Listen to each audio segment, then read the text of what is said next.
My name is James Rowlands. In 2015, I teamed up with my friend Dan White to create the WNR podcast. Since then, we have been giving you everything that's happened on the WWE Network. Now, in 2018, not only are we live for the Big Four events and every NXT takeover, but we celebrate 20 years since the birth of the Attitude Era.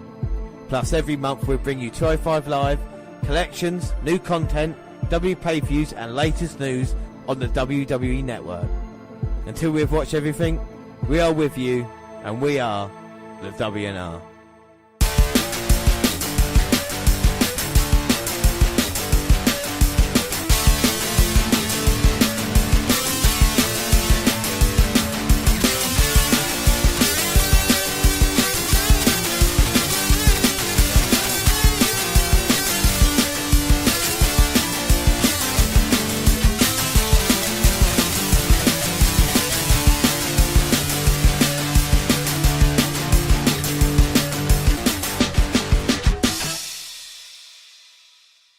Yes, hello, I am James Rowlands, and as always I am joined by Dan White. And today it's the WNR166, it's the WWE Network Review. But before we do anything, let's start with the alternate intro. And this is quite nice. I mean, I read the words to this and I never thought it would be this, so let me just read out the words quickly. Sunny day, sweeping the clouds away, on my way to where the air is sweet. Can you tell me how to get to Sesame Street? So I thought it was quite cute. Come and play A-OK. Friendly neighbours there, that's where we meet. Can you tell me how to get to Sesame Street? La la la la la la. You gotta love a bit of Sesame Street. So that was the alternate intro, and now the intro. Every month we review the latest content on the WWE Network, including new shows, 205 live shows, and 8. But first, it's new collections. Yeah, so it is July collections. We start off with Women's Evolution. Experience the trailblazing journey that is the WWE's Women Evolution. From groundbreaking WWE Hall of Fame pioneers Wendy Richter and the London Blaze, to the Attitude Era's Trish Stratus, Lita and Jacqueline, all the way up to the modern day superstar like AJ Lee, Sasha Banks, Charlotte Flair, and the baddest woman on the planet, Asuka. These women broke from convention and stirred the movement, shattered glass ceilings with historic first ever matches, forgotten rarities and dramatic championship bouts, and marvel at how all these empowering women have shaped the landscape of WWE today. Now, you know, we talk about the women's evolution and, you know, give or take the good and bad things about it, I think the women have a much more prominent position now than they ever have been, and whether that be marketing or not, I think it's a good thing, Dan. You know what I mean by that? Like, it is, yeah. They've kind of earned the position they're in at the moment. Yeah, and it's good to look back at the history. Like we say, maybe women weren't treated right back in the day, and even up until Paige and AJ Lee, and now it's kind of changed, and that's all great. And like I said, a plethora of matches for anyone that want to watch them, from Fabulous Moolah, like we say, all up to Charlotte and Sasha Banks. But the next collection, Dan? The next collection is Jeff Jarrett, Ain't He Great? And that's JEFFJARRETT. And the Jeff Jarrett collection is climbing up the charts. Relive Double J's greatest hits as he takes centre stage with headliners such as Shawn Michaels, Razor Ramon, Bret Hart, The Undertaker, Ric Flair, and many, many more. Go backstage and hear from the 6-time Intercontinental Champion himself as he grants his audience all access with interviews exclusively for the WWE Network. Music City's own struts his way from a genuine country star to the chosen one to WWE Hall of Famer. And this is the thing we talked about Jeff Jarrett, how much he has done, and one thing we wanted was like kind of commentary on the match, and Jeff Jarrett provides leads in a couple of encounters. The In Your House match with Shawn Michaels is a match we've seen on this podcast, which is a choice affair. No, there's loads other things that you can see on there. The Good Housekeeping match with China. And, of course, don't forget his four WCW World Heavyweight title reigns as well. You can see the matches on that collection. We've also got new classic content for July 2018. Explore over 50 new hours of Mid-Atlantic Championship Wrestling with the newest on-demand offering only on the network. see WWE Hall of Famer like Ric Flair, Sergeant Slaughter, Ricky the Dragon Steamboat, and Rowdy Roddy Piper as they heat up the Carolinas and fill arenas such as Greensboro Coliseum. Enjoy a small taste of later offering with this new classic content collection featuring 10 memorable episodes from 1983 to 1985. And we've got some word of collections coming in August, and that is the Chris Jericho collection and the Miz collection, which I'm sure you'll be excited to see. I'm sure the Miz collection will be awesome. So we move on to new content, and WWE24 series, a series I absolutely love, had a new episode June 17th, 2018. It's the Hardys Woken. Now, I was going through of this whole program like we have done before, but I think we just do a discussion about the Hardy Boys, because this, we obviously know where the Hardy Boys come from, you know, growing up in North Carolina and on the trampoline practicing wrestling in their early career, but this focuses more on the kind of the hard times with the kind of drug issues that Jeff Hardy's had, and of course with Matt Hardy, and it's something that's not been seen. But what were your thoughts of the Hardy Boys? I know we talked about it, but like the kind of, since they've come back to the WWE and their time in TNA, you know, how do you rate that? Because this is kind of what it's more focused on. I think they're absolutely great. You know, I absolutely love Jeff Hardy's fan interaction when we saw them live. You know, Jeff Hardy was probably the only one that went out of his skin to kind of go and, you know, have a little meet and greet. I know it was just going up, giving him bits of his rag or shirt, whatever it is he has, but it's giving something back to the fans that pay his wages, and not one single other wrestler made that kind of effort on the way back. You know, they was giving high fives and that, but Jeff, he went down both sides of the aisle. He shook hands, even though he was carrying an injury as well. I think it's a shame for Jeff Hardy that with the actual opportunities that he had, you know, he could have been so much more. If you look at the kind of 2003 dismissal of him with the kind of drug issues, and even when he became WWE champion, you know, 2008, 2009, and that time, kind of, he could have been so much more. And would he get another chance at this time with the amount of kind of injuries that he sustained and everything else?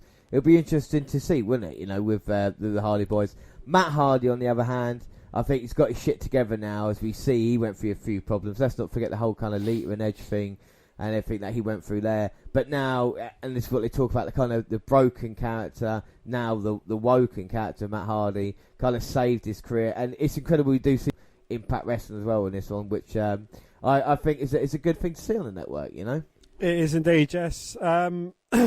I think leaving WWE has benefited Jeff more than has benefited Matt more than it has Jeff. Especially, you know, getting a chance to develop and come up with his whole broken/woken kind of character as well.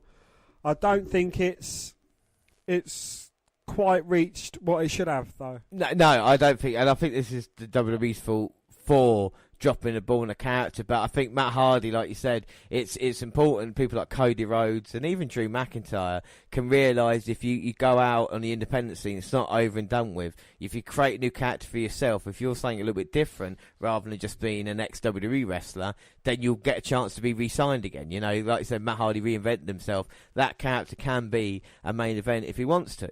Well, that was the WWE24. I mean, it's a great worthwhile watch. And another one is the WWE Hidden Gems. Yes, and WWE Network has really decided to push the boat out for today's Hidden Gem. Just one day after Independence Day, the WWE Network has added a rare pay-per-view length Lex Express special. WWE has the video listed as having released/aired on the 4th of July 1993, though it covers both Lex Luger's slamming of Yokozuna on the SS Intrepid that day and his subsequent countrywide tour on the Lex Express bus. This obviously means that the given date is obviously being more cute than accurate. Still, seeing a full show as a hidden gem is rather impressive and shows that the WWE Network team is openly trying some interesting things with the category. Yeah, I mean, it's great. Like I said, WWE Network had more things, but also that moment itself, even I remember that kind of as a child with him slamming Yokozuna. It's one of those things that is still shown to this day, because it's still quite impressive, even though Lex Express wasn't, if you know what I mean. But again, another good program. Something Else to Wrestle, which of course is Bruce Pritchard's program on the WWE Network, focused on a few things. So we'll just run through the episodes that we've missed, because he's been quite controversial, and there's a very controversial character coming up for the last episode. But first up, we've had Yeah, so June 8th, 2018, we had WWECW and Bruce Pritchard and Conrad Thompson. They broke down the rise and fall of WWE's controversial and polarising in ECW. June 13th, Dan? June 13th was Bruce Pritchard and Conrad Thompson discussed the rise and impact of the phenomenal AJ Styles, who became a breakout star at TNA Wrestling. Yeah, and we talk about the Hardy Boys being featured from TNA. We're actually getting clips of AJ Styles now. I wouldn't be surprised if they actually bought the video library because the amount of talent that they could show old matches from. Then the good old Hardy Boys, June 20th, and both of them looked at the highs and lows and everything in between. So that kind of fitted along with the WWE24 series. June 27th, Bruce and Conrad go inside the big evil ear of The Undertaker. Hear never before told tales of the dead man in this revealing episode. Yeah, and one of those stories, The Undertaker's transformation from the supernatural dead man persona, thank you, persona to the motorcycle riding biker American badass character in May 2000 is one of the most drastic character shifts in the company's history. The merits over the change, which were reversed 4 years later in a storyline with Kane at WrestleMania 20, are still debated to this by WWE fans.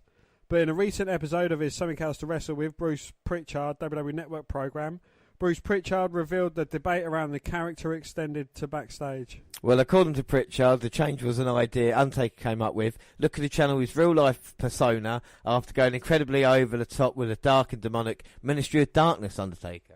He wants to be the biker he wanted in everyday life, Pritchard said. Of course, with the volume turned up quite a bit, so there really wasn't a whole lot of, what if we did this? What if we did that? It was, we're going to change that was something that he was immediately comfortable with. Yeah, Pritchard said Vince McMahon was supportive of the idea, but reportedly always intended for the original incarnation to return at some point down the road. The Phenom disagreed. Now, in the back of Vince McMahon's mind and the back of my mind was, we're all going back to the original dead man, Pritchard said.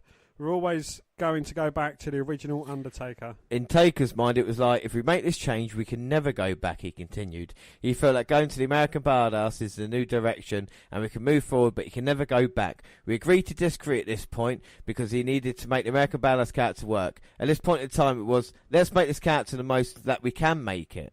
Enter into the tune of Rollin' by Limp Bizkit. The new persona of The Undertaker had all but eliminated the supernatural aspects of his character. He even went as far as to replace his iconic tombstone finisher with a lifting powerbomb called The Last Ride. The next episode of Something Else to Wrestle With was The Rise of The Rock, which was July 4th, 2018. Talking about The Rock's breakout years and his rise to just being one of the biggest stars in the world right now. And the last episode of the show will have Bruce Pritchard and Conrad. They will be discussing the early WWE career of CM Punk. The timeline of this podcast will be the period of 2006 through to 2008. Or alternatively, you could listen to our podcast about CM Punk. During this time, it featured his run in ECW and winning the world title. Yeah. Since he departed from the WWE in 2014 after the Royal Rumble pay-per-view, fans have wanted to see Punk compete in the squared circle again. Instead, he took his talents to the world's famous octagon in the UFC, and we all know what happened there. But we move on from the new content to 205 Live. So we're going to start with our catch-up for this, and it's June 12th, episode 81.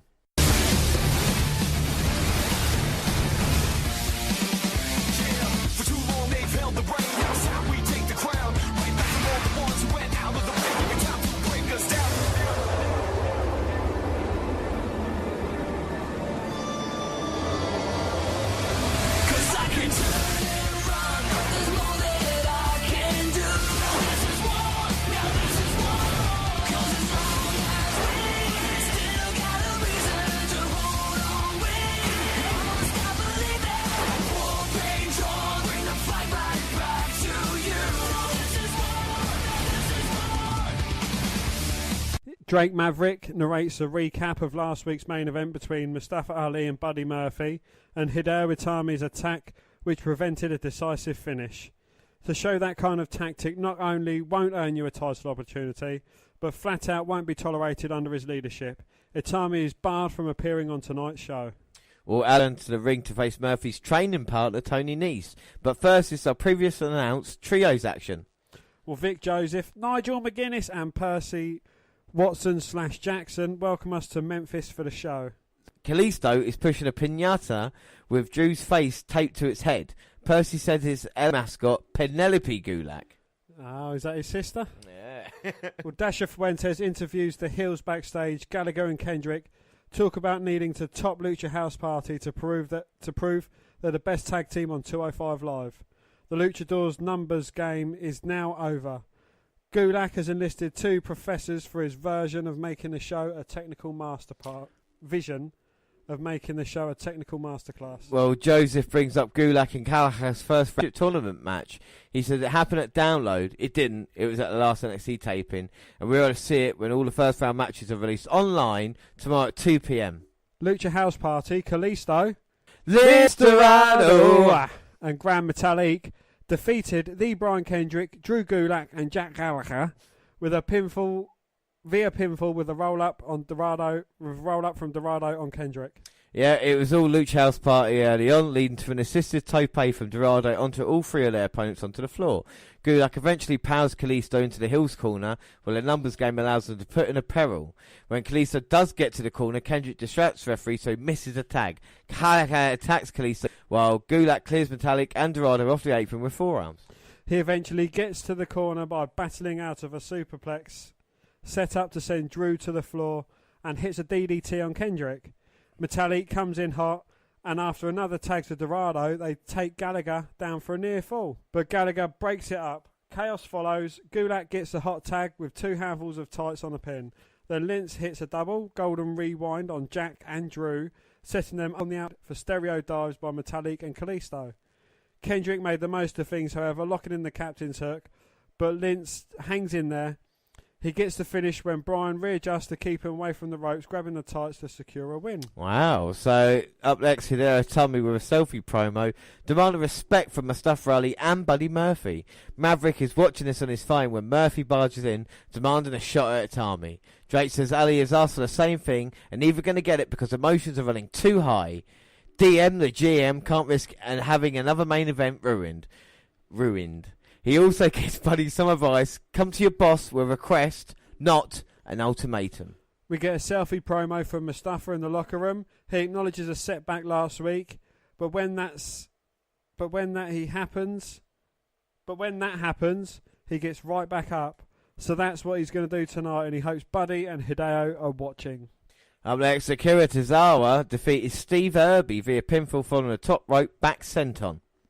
Irby gets in a fair amount of offense early, but this was a squash to begin with, re-establishing the former Cruiserweight champion after how he put over Itami. The announcers talk about how going forward, Tozawa won't rely on anyone but himself. There's another coming soon promo for Leo Rush. He feels disrespected. WWE had 2 Cruiserweight tournaments without the belt. It's the right time and the right place, and he's the right man. Nice in the locker room, and he says he knows Ali thinks he's working his way back to another title shot, but tonight is all about him making his mark. TJP selfie promo for in front of a brick wall. He's not surprised we're having another 205 Live without a high-profile match for him. He's going to keep hitting the weights and racking up Instagram likes, and when he goes heavyweight, Drake Maverick is going to remember him not as the man who carried the division, one who got away. Nice brings out his training partner Buddy Murphy as his second. The Hills surround Mustafa, so Cruiserweight champ Cedric Alexander makes his way to the ring. Murphy and Alexander head to the floor at the ref's direction so we can start the main event. So it's Mustafa Ali versus Tony Nese, and I'm a big fan of Nese, and we do like Ali, and this has been a real back and forth match. It looked like Ali was going to put away Nese, and Nese rolled to the outside. Cedric Miz. Oh, and Ali flipping over the referee, taking out Tony Nese. Oh, Murphy there, my man, with a cheap shot to Cedric Alexander. Throws him in the ring. Alexander dodges, catches his boot, hits him with a spinning back elbow, knocks him out the ring. Alexander's going to go flying. Oh. Pow. Right in the kisser. Sends Murphy flying with that suicide dive. And they're still continuing the fight. Cedric chasing down Murphy. There's a lot of bad blood, but Ali's left alone in the ring. Here comes Tony Nese now. Roll up, 1, 2. No, doesn't need it. Powers Ali up. Oh my God. Power bombs him into the second turnbuckle. This is it. 1, 2, no. Ali somehow managing to kick out. Tony Nese is furious. But we know about how tough Mustafa Ali is. The heart, determination of a true champion at WrestleMania, coming so close to defeating Cedric Alexander. I think Tony Nese must be one of the most underrated cruiserweights in the division. And now he's going to look to put Ali away. Punted him right in the midsection. Yeah, look, he's going to might go for his running knees. Protection. He's pulled the knee pad down. He looks like a heavyweight. Fights like a cruiserweight. Here he comes. Oh, but Ali ducks out the way. Tony Nese hits nothing but turnbuckle. Now this might be Ali's chance if he can take advantage. Springs off the second rope. Lovely tornado DDT. Plants Nese into the canvas. And he looking for his inverted 450. Yeah, I think he fell right in perfect position. Ali just making sure. 450. Here comes Ali. Oh, hits it. 1, 2, 3. Oh. Over and done with there. Ali gets the victory, but a good back and forth between the two. After the win, Ali grabs the mic to say DM the GM said everyone would get what they want, and he knows that he, Buddy Murphy, and Hideo Itami want to tear each other's heads off. So next week, why not make triple threat match?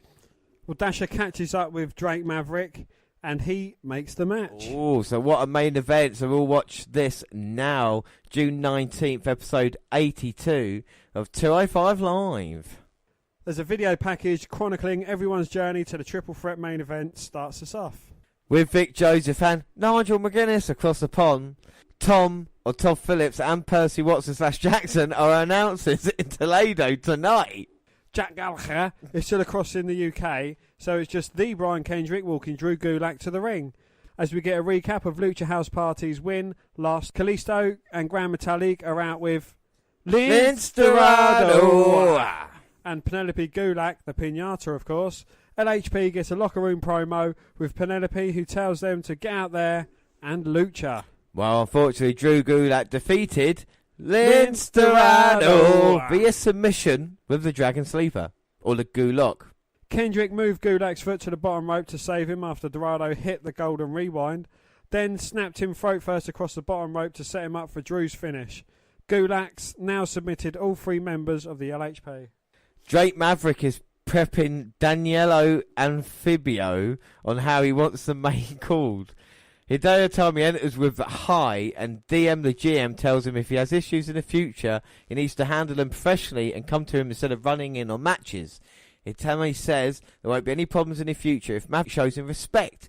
Drake says respect is a two-way street, and Hideo can earn it by beating 2 tough competitors tonight. A scene of Tony Nese hyping up Buddy Murphy in the locker room takes us to commercial. And the thing I like Tony Nese, I like Buddy Murphy, I love how they're friends. Isn't that weird? We're getting a James stable. TJP is out with a mic talking about the Cruiser Great being wasted again. He tries to interview the local enhancement guy, who he calls Palbert for Tosito, Ohio. Palbert punches TJ for disrespecting him, so he grapevines a leg and Palbert taps. He holds on for a little while, shouts to the crowd and walks out. Well, Leo Rush will debut next week, and we also get Kendrick, Gallagher and Gulak versus Lucha House Party in a tag team elimination match. Backstage, Cedric Alexander offers Mustafa Ali a hand as he gets ready to head out for the main event, which is there we go, just about to get the action started. It's Mustafa Ali, Buddy Murphy and Hideo Itami. All 3 men looking to tie up. But I think, Ali and Murphy might be on the same page here, as it was Hideo Itami that interrupted their match. And I think these 2 guys have just realised it as they chase Hideo Itami out of the ring. Yeah, Murphy stops Ali from going out and he's chasing after him. Going to put a beating on him like Itami wanted to make an impact, but maybe on the wrong men. Fucking hell. Ali comes flying over the top rope and just completely wipes out both men. And now he's got hold of Hideo. I mean, you got to think maybe the winner of this might be in line for a cruiserweight title shot. Might be too early to say, but Ali's shown certainly an aggressive side to him, taking down Hideo with the punches. And Itami's kind of leaped up in the cruiserweight rankings as it was as well. Well, it just seems that no one wants to work with Akira Tozawa. I mean, he was part of Titus World Slide. Yeah. He's been teamed up with Hideo Itami. And now he's just all on his own. But Can't rely on no one. no, he can't. But Itami's got a chance to finally make an impact here in WWE and 205 Live. And he won't do that if he chop in Buddy Murphy, because Murphy was the best kept secret at 205 Live. And now he's, for me, the main man. I think I would back him if him and Alexander would face off. As Ali finds out for himself, chopping Murphy. Murphy's so built, it actually hurts Ali's arms. Now Ali running around. Come on, get Murphy's dick out your mouth, James. No, seriously though, Ali was struggling with his hand there. He was. Yeah. That was nice by Ali, though, taking down Buddy Murphy. Murphy gets the boot up. Actually, I'd suck his dick just. Yeah, I know, exactly. So Murphy gets sent all the way to the outside by Mustafa Ali. He's going to go flying again. Oh, no, he gets cut off by Itami. Big knee to the midsection, goes for the cover. 1, 2. But Ali managing to kick out. They're not going to keep him down that easily. Well, this is the thing. You've got to try and take advantage as quick as possible if the opponent's outside. Murphy is at the moment. So it turns into a single match. This might be a bit of a mistake. You've got to wear out your thing, but I think higher impact moves are going to get the job done. It allows Murphy to cover on the outside. As referee's checking Ali. High back body drop there from Itami. Sees Murphy getting up on the apron, boots him off. Goes for the cover and Ali gets shoulder up at 2. 2. Maybe this is Itami's strategy. He knows both men are annoyed with him, so he's got to try and keep them apart. He can keep Ali maybe cut off in the ring, stop Murphy from entering. It is a good plan. And he's shown a little bit more personality, even though he still ain't changed his trunks. Who, Itami? Yeah, Itami, you want to change it up maybe a little bit, you know. Got a bit of brown in there. Well, Ali might have a bit of brown in there now after being kicked that hard by Itami. Ali rolls to the apron and my man Buddy Murphy's back in. Itami talking to the crowd, you should really look behind you. Oh, Murphy's in. Headlock takedown and a big boot to the back. I think that's just pissed Itami off though. Yeah, and Itami. Diva. And now Murphy annoyed. Now it's his turn. I think maybe Itami strikes out a little bit better. Now these two guys just going backwards and forwards. Well, it's like a snapmare takedown and a kick to the back. Just angering and psyching each other up. Oh, and now we're going to get serious face to face and Itami with a slap. I don't fancy Murphy's chances in a striking battle, but he responds with a slap himself. And now it's slap wars between the two. Itami with a big knee taking down Murphy, and now the kicks to the back. He's hit 3 and he's going to go for the big 4th one. Ali makes it back in. It's like a backdrop with a kick to the back to emphasise it as well. Oh. Oh, Murphy turns Ali inside out with a big lariat. This might be his chance. Deadlifts him up, the German. Holds through for the pin, but... Oh. Ali managing to kick out. All 3 men suffering for lower back problems. Itami up on the apron. Murphy using Ali as a battering ram, throwing him into Hideo, knocking him off the apron, and rolls up. Ali rolls up Murphy, gets a near count, but only a 2. 2. Murphy slips into the sleeper on Ali as Itami's out. I think Murphy's got a stronger grip. He did. And Ali might be going out. It doesn't look like Ali's going down without a fight, though. Trying to make his way back up to a vertical base. Well, he's squirming, but Itami back in now. Oh. You know, he's got a sleeper locked into Murphy. He backs Itami up to the corner, trying to break the hold. He had to release Ali. And Murphy, a nice back elbow. Ali with a jawbreaker on Murphy. He was trying to go for the sleeper again. Here comes Itami running in, but Ali gets the boot up. And in comes Murphy. Ali ducks him and gives him the kick to the head. And Ali on the apron might be rolling in for that net breaker. Gonna go hit Murphy. Oh! Well, he gets thrown over the top of Murphy, hits Itami with X Factor, and then rolls up Murphy. He only gets a 2. Only gets a 2 count. 2. Oh my god! I love that move. The reverse Hurricane Runner by Ali. Now second rope. DDT. Springboards off of a lovely tornado DDT. Goes for the cover. Oh! But Murphy managing to kick out. But Dale couldn't have helped out at all there. Now all 3 men are down. And Ali's just so quick. I think Ali's only down because of frustration. And now Ali rolls Itami into position. Looking for the inverted 450. But Itami up crutches Ali on the top rope. And now it's Itami who's following Ali up to the top, trying to get maybe back suplex, but Ali holding on to that turnbuckle, and now Murphy's got involved. How about Itami? And Itami holding on to that top rope. Fighting Murphy off. Gives him a mule kick as well to drop him to one knee. Looking to get Ali into position for a superplex. Oh! Backwards. Well, he tried to suplex Ali. Ali landed on his feet. Murphy caught Itami. Now he kicks both men. He's got Itami on his shoulders. Twists him round. 1, 2. Itami just managing to kick out. Oh. I believe that was Murphy's chance there to get something doing in this match. Again, all 3 men down. And it's a good thing to see the crowd are into things as well. It's one of the first 205 lives we've actually seen where they're getting some recognition for it as well, which is nice. And now all 3 men getting to their feet slowly, all trading blows. Instead of just seeing a bunch of people waiting for the dark match after SmackDown. Exactly, looking on their phones. And the timing now with the forearms to Murphy. Trying to take it down with a knee, and the timing responds with the slaps. Oh, Murphy ducks a spinning back fist. It hits Ali in the face. Oh. Murphy knocks Tozawa down, and then Ali knocks Murphy down. And Tozawa takes Ali out, who was springboarding off the second rope with like a corkscrew. Well, I think Buddy Murphy lost a tooth in that super kick there. And I think Itami just nearly killed Mustafa Ali. He was spinning round.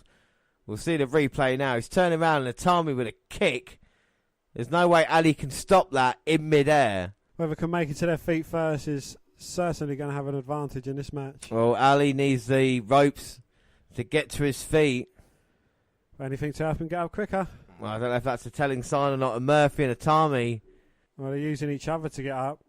Itami shrugs Murphy to one side. Ali slipping through the ropes looking for the kick on Itami, but Itami manages to fight out of it. That is nice by Itao with the forearms, but Murphy catches a kick with a powerbomb. Holds him down for a cover. Only gets a 2 count. Spins him back over onto his knees. Hits him with a knee to the jaw. 2. That was a beautiful transition there. Yeah, like I said, powerbomb, but a knee, and Ali now with a kick to Murphy, and wouldn't you know, they've both landed on each other. In prime position for the inverted 450. Well, he's not going back, he's going front, isn't he? 450!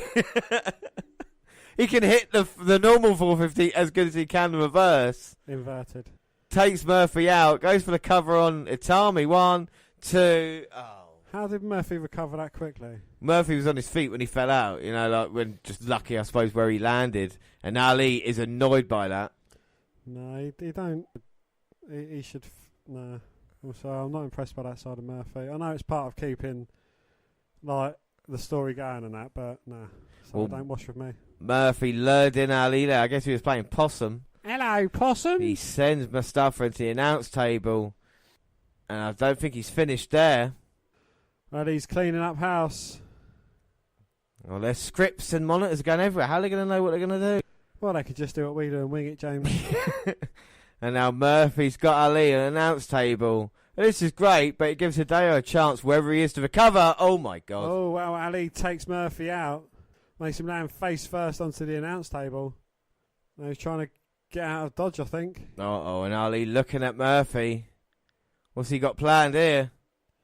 Spanish announce table onto the wafer thin mats below. Just how thin are them mats? What a manoeuvre there. I mean, that impact all the way down. And those mats, how thin are those mats? Well, James, they are mere micro millimetres thick. It's just a wafer thin mat on pure hard concrete. You can see the impact there on the faces of Murphy and Ali. I think he accidentally landed on his left wrist. It was folded underneath him. You look, bang. Oh, yeah, fuck. But, I mean, have we ever seen that move even attempted off an announce table? And Ali struggling to get back in. Referee's counting. I think he's up to 10. I defy any man to say that 205 Live hasn't improved since Enzo was sacked. Oh, and Itami runs in with a kick. Do you think it's that, or do you think it's Triple H taking over? Definitely Enzo being gone. We'll talk about that after the match because Itami 2. goes for the cover. But Ali just managing to kick out. Itami can't believe he didn't get the job done. He's frustrated with himself now, Itami. We can see him slapping the mat. Aggressive nature, and he's going over to that bottom turnbuckle. Oh, he's a real heely heel now. Trying his best to expose it. And the turnbuckle. Oh, Ali catches him. Tries to roll him round. Ali turns it into a cover. Goes into the second turnbuckle, kicked off the pin. Oh, and now Itami comes flying in with a drop kick, bouncing Ali's head off the bottom turnbuckle, and that is it. Itami is your winner. Well, Itami, very impressive there. And maybe the referee didn't notice it was all the way off, so he took advantage of it that way, I suppose. But I think a good match. Dan, what are your thoughts? I thought it was a very good match between the three of them. Yeah, it was a good heelish finish. You know, what's Murphy going to do now? Is he the proper heel? Is he not as heely as Hideo Itami heel? What's it? You know, it's kind of, is it kicking him out of the limelight? Well, I think Murphy, no offence to the 205 Live or the Cruiserweight division, can do bigger and better things. Like you said, he's got other things he needs to work on, but there is going to be a future for him no matter where. I think at this moment it's the kind of last throw of the dice for Hideo Itami. Do you know where I think Murphy would be biggest? Where? Impact. So talk about that. I know there's some things about Murphy you don't like, so it was basically a selling issue for you, was it? It was a big selling issue, yeah. It's, you know, he just got a 450 splash landed primarily on him. I know Itami got half the brunt of it as well, but, you know, Ali landed on him, but he was up and recovered within less than 30 seconds.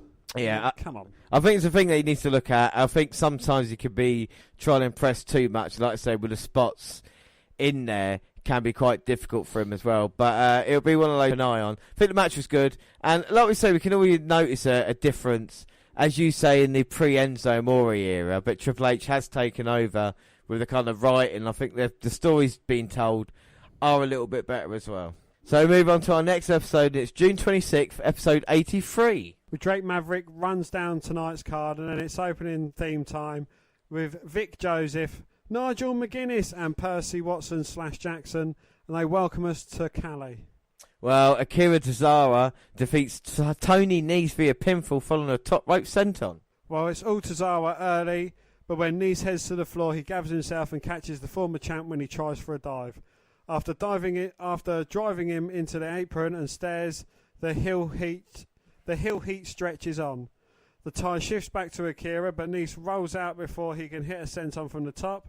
A dive connects on the outside, but Tony comes back and gets a near fall on a gutbuster.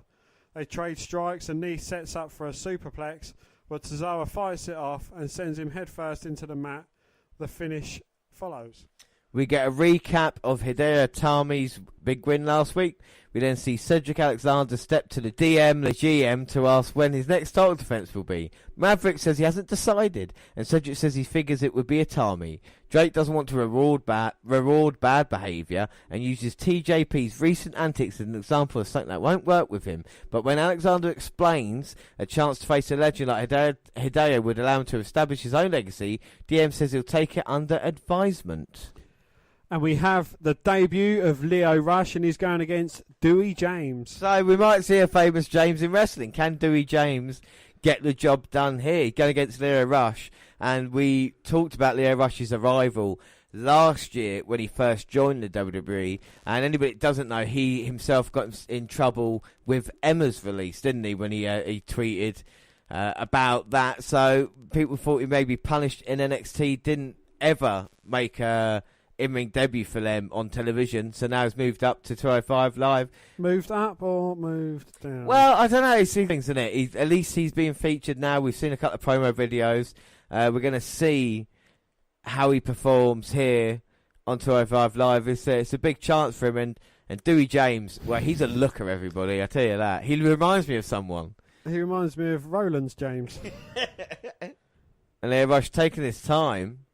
He's going to be my new Enzo, I think. He's already winding me up. Well, let's see, because he is a great in-ring athlete, as he's can't take his bracelet off.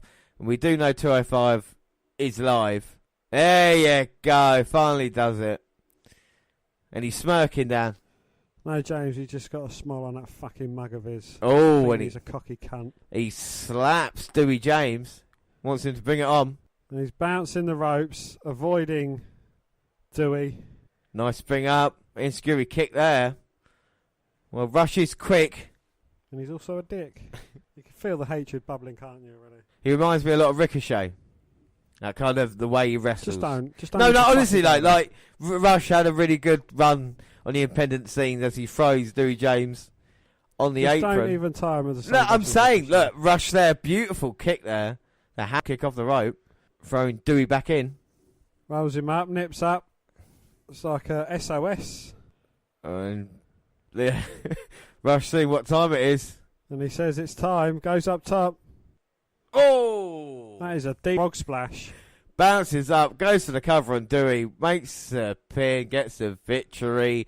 Very, very impressive there by Lio Rush. Dan, I can feel it, but what did you think of that? Well, don't get me wrong, yeah, very impressive. He's a good worker in the ring, but he's just such an irritating cunt. Well, Dasher Fuentes interviews Rush in the ring, and he says the future of the Cruiserweight division is here. He can do things in the ring that the guys in the locker room can only dream of doing. They're good, but they're no Lio Rush. They have no style, presence, or finesse. He's the man of the hour, too sweet to be sour, and 205 Live is going to feel the Rush. Well, Renee catches up with Cedric backstage. She asks about his decision to lobby for Itami. Alexander says he was impressed by Hideo beating Mustafa Ali and Buddy Murphy, and repeats the same stuff about establishing his reputation as a champ. Itami approaches, looks him up and down and talks some trash in Japanese. Alexander says he'll show him respect. Hideo shoves him and Maverick shows up with some guys to separate them. Well, next week's main event is a no DQ match between Mustafa Ali and Buddy Murphy. And up now is the main event, and it is Drew Gulak, the Brian Kendrick and Gentleman Jack Gallagher versus Party Kalisto, Grand Metalik and Lince Dorado. In an elimination tag. So we've seen Lucha House Party arrive for our main event, and now it's Ha and Kendrick. And this is an interesting question. Who do you think is the most technical wrestler out of the three? Oh, I'd have to say Jack Gallagher. I was going to say that as well, just because of the kind of British style that he's got. I know Gulak is meant to be the technical guy. I think Kendrick's got a lot going for him as well. He's got in a that lot way. of experience. Yeah, I think he's underrated. Whereas on the side of the masks, Luchas, I don't know, it's quite exciting. I don't know Metallic, if he's ever going to go far. Dorado, you know, he does a couple of cool moves, doesn't he? Springboard, stunner and whatnot. Kalisto's been around. At least he's involved in a feud now. And we've got Lucha House Party Chance. Not easy to say. Well, and LHP, they kick all three heels off the turnbuckle. Suicide dives all round, taking out all three members of their opposing team. No, they're definitely exciting, don't get me wrong. They throw Jack in. Who would you rather have, LHP or Rey Mysterio? Well, look at what Metallic can do there. That's beautiful. Handspring dive, moving out of the way of Jack Haha, chop to the chest. And I mean, these younger guys, you know, they deserve a chance if they're going to try it. Just don't be Mysterio carbon copies. Do something different, you know. Kalisto slamming Jack down. Quick tag into Dorado. I think potential out of the three. Something I definitely like about him. It's not his name. Oh my God. And his name's pretty cool. Picks up Kalisto on his shoulders, drops him down.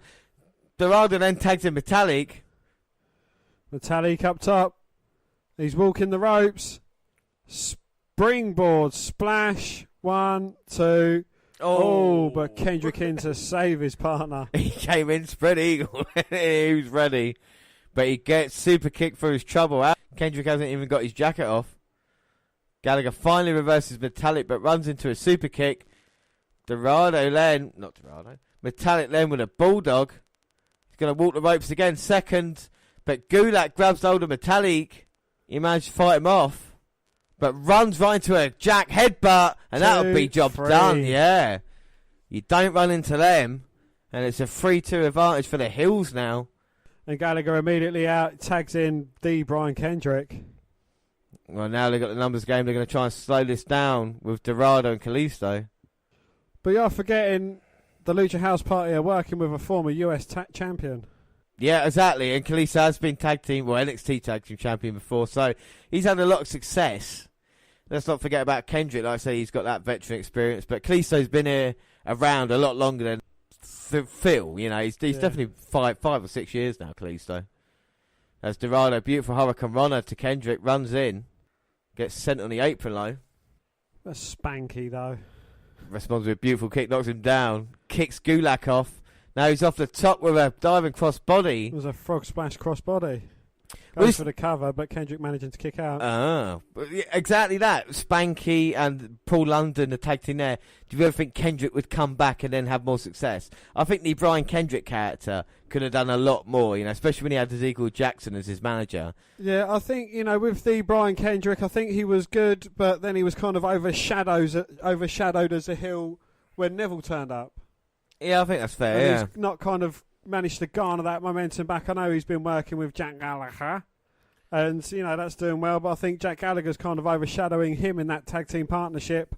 I know it's probably how it should be, as, you know, Kendrick is probably nearing towards the end of his career. I'm not saying, you know, he's going to be retiring anytime soon, but Jack Gallagher's a man who's just starting out. Yeah, I completely agree with you, and I'm hoping someday that we will see the big turnaround from Gallagher and Kendrick, you know, and finally have that moment where Gallagher can go back face again, and that would be all cool. But it'll be something to look out for. Can Kendrick have another run of success? You know, can any of these guys truly break through again and have a run with the Cruiserweight title? I think Gulak can, but he's kind of gone a bit colder. He was really over when he was doing his annoying PowerPoint presentations. And, you know, I think he got interesting for a while when he was doing his no-fly campaign, but now he's just basically a heel focusing on, you know, being a heel. I don't think that's kind of working for him as well as it was. Again, I completely agree with you. I think. Show me. There you go, yeah. Potato Kendrick. Well, Dorado trying to go to the outside and Gulak tying him up. Now tagging in Jack. And Jack's just going to work him down technically. Well, this is the thing, and it's from all three men. They're cutting the ring off. And they're going to work on the arm of Dorado. But you would have thought, you know, being not as complete as it should be, but being a unit, LHP, should be kind of more better working together. Well, this is the thing, I'm a bit surprised. It seems Gulak's come in, and the team has kind of more experience. I know the LHP feuded with Fatami and Tozawa, but yeah, they're not really showing a team here. Dorado's been worked on now these past 5 minutes, maybe more so. They've got the numbers disadvantage. They really need to get back into this. Kalisto looking for the tag, but at the moment unsuccessful. The arm ringer in and Dorado trying to fight out. Kendrick just sends him back into the corner. Oh, and Gulak and Jack were saying they're not touching, but as soon as the referee's back was turned, Jack Gulak they were behind the referee's back. That was. They're putting a beating on him. And they're happy with their actions. And they're playing all innocent as soon as the referee turns back round. Classic Healy heel. They are indeed. Oh, and the referee's back's turned again. They tried it. Dorado fought Gulak down and knocked Jack off. And Dorado tried to get out of the corner, but Kendrick again stops him. Rams a shoulder into the midsection. They're just, you know, strategically picking apart the Lucha House Party, but... But Dorado, with a handspring kick, kicks Jack off the edge of the apron, lands a stunner on Kendrick, gets a free count, and eliminates Brian Kendrick. Oh, my God, what a surprise. I don't think Drew believed that would be a pin like we did. No. That was brilliant, though, by Dorado. Now he's going to be in trouble. Jack can't believe his master's gone. He's going to make Dorado pay. I wouldn't say his master. I'd say his friend, his mentor. Yeah, mentor more than master. He's not on the leash, is he? But I improve of Jack's new trunk colour. It's good. He must have heard what I was saying. The blue and white works a lot better. Oh, indeed. Especially if he's a gentleman. I want to see him come in St George's pants if England are to win the World Cup. If you're listening to this, Jack, St George's, you know what to do. Yeah, exactly. So they're working down on poor Dorado. I tell you what, Jack and Gulak. Look, oh, fuck, we missed another elimination. For fuck's sake, what? James. Jesus Christ. Stop skipping it. I am. And Jack tags in Gulak.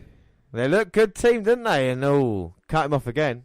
Big punch to the midsection. I think Gulak hurt his own right hand there on Dorado's abs. And Gulak now going to go. Dorado fights out of it. Now spins out, lands on his feet, but straight into a flurry of left and rights from Gulak. But catches Gulak's foot, spinning heel kick to the head. And now it might be Dorado's tag. Now it might be Dorado's chance to finally get that tag. To Kalisto, who's trying to hype up the crowd, who are pretty much sitting on their hands, bar a couple of, lucha hands going in the air. Kendrick's back out here, pulls Kalisto off the edge of the apron. Oh. Jack Gallagher slides in behind the ref's back. The ref can't see anything. Gallagher with a headbutt. Dorado now in trouble. He's got the Gulak, and there's only one way. And that is by tapping. Couldn't say it myself. When Gulak kicks Dorado, and they're celebrating now. That's 2 down, 1 left. Kalisto. And Kalisto's on a 2-1 disadvantage. You've got to keep eyes in the back of his head for Kendrick as well. Can Kalisto try and even the numbers? So it is just Kalisto left, and he's going against Gentleman Jack Gallagher and Drew Gulak. So this has basically turned into a glorified handicap match. Can Kalisto get the win for the LHP? Well, doesn't look very likely at this moment in time, especially with the vicious nature of Gulak and Gallagher. And Kalisto's got to be like lightning, and he started quick with a kick to Gulak. Springboard senton takes out Gulak. A kick to Jack for him as well. Oh, springboard corkscrew elbow. Kick to the midsection of Drew. Oh, Hurricane Rana face plant. 1, 2. Oh, but Jack in to break the count up. Well, great defence there by the gentleman, and he's got Kalisto. He's going to give Gulak a second to recover. That was not very gentlemanly. And now he grabs hold of the tag rope, looking to be tagged in legally. Kalisto down on the outside. Jack going to continue his assault. Sends him back first into the apron, and then back in the ring, and Jack's mocking him, saying you got no one to tag at the moment. What you going to do? And the fans are actually getting behind the LHP, or, the one member of LHP, Kalisto.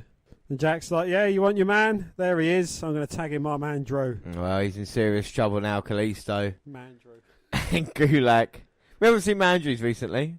Vicious assault there by Gulak.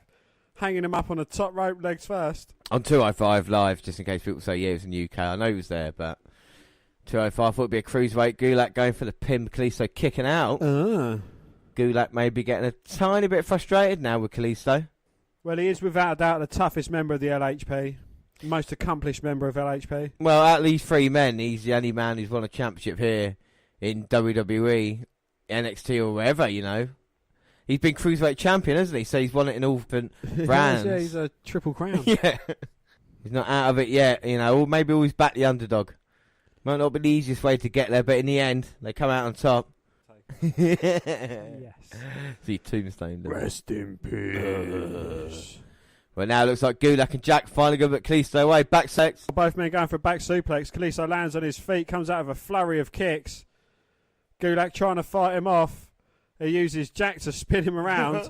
Head scissors Gulak out of the ring. Kicks Jack in the beak. Looking for the Salida del Sol.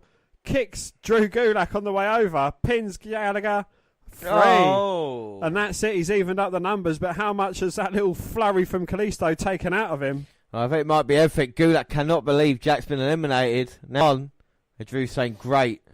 Gulak gets back in, but Kalisto looks to take advantage. Was he playing possum? Hello, possums! Well, he kicks him out the ring.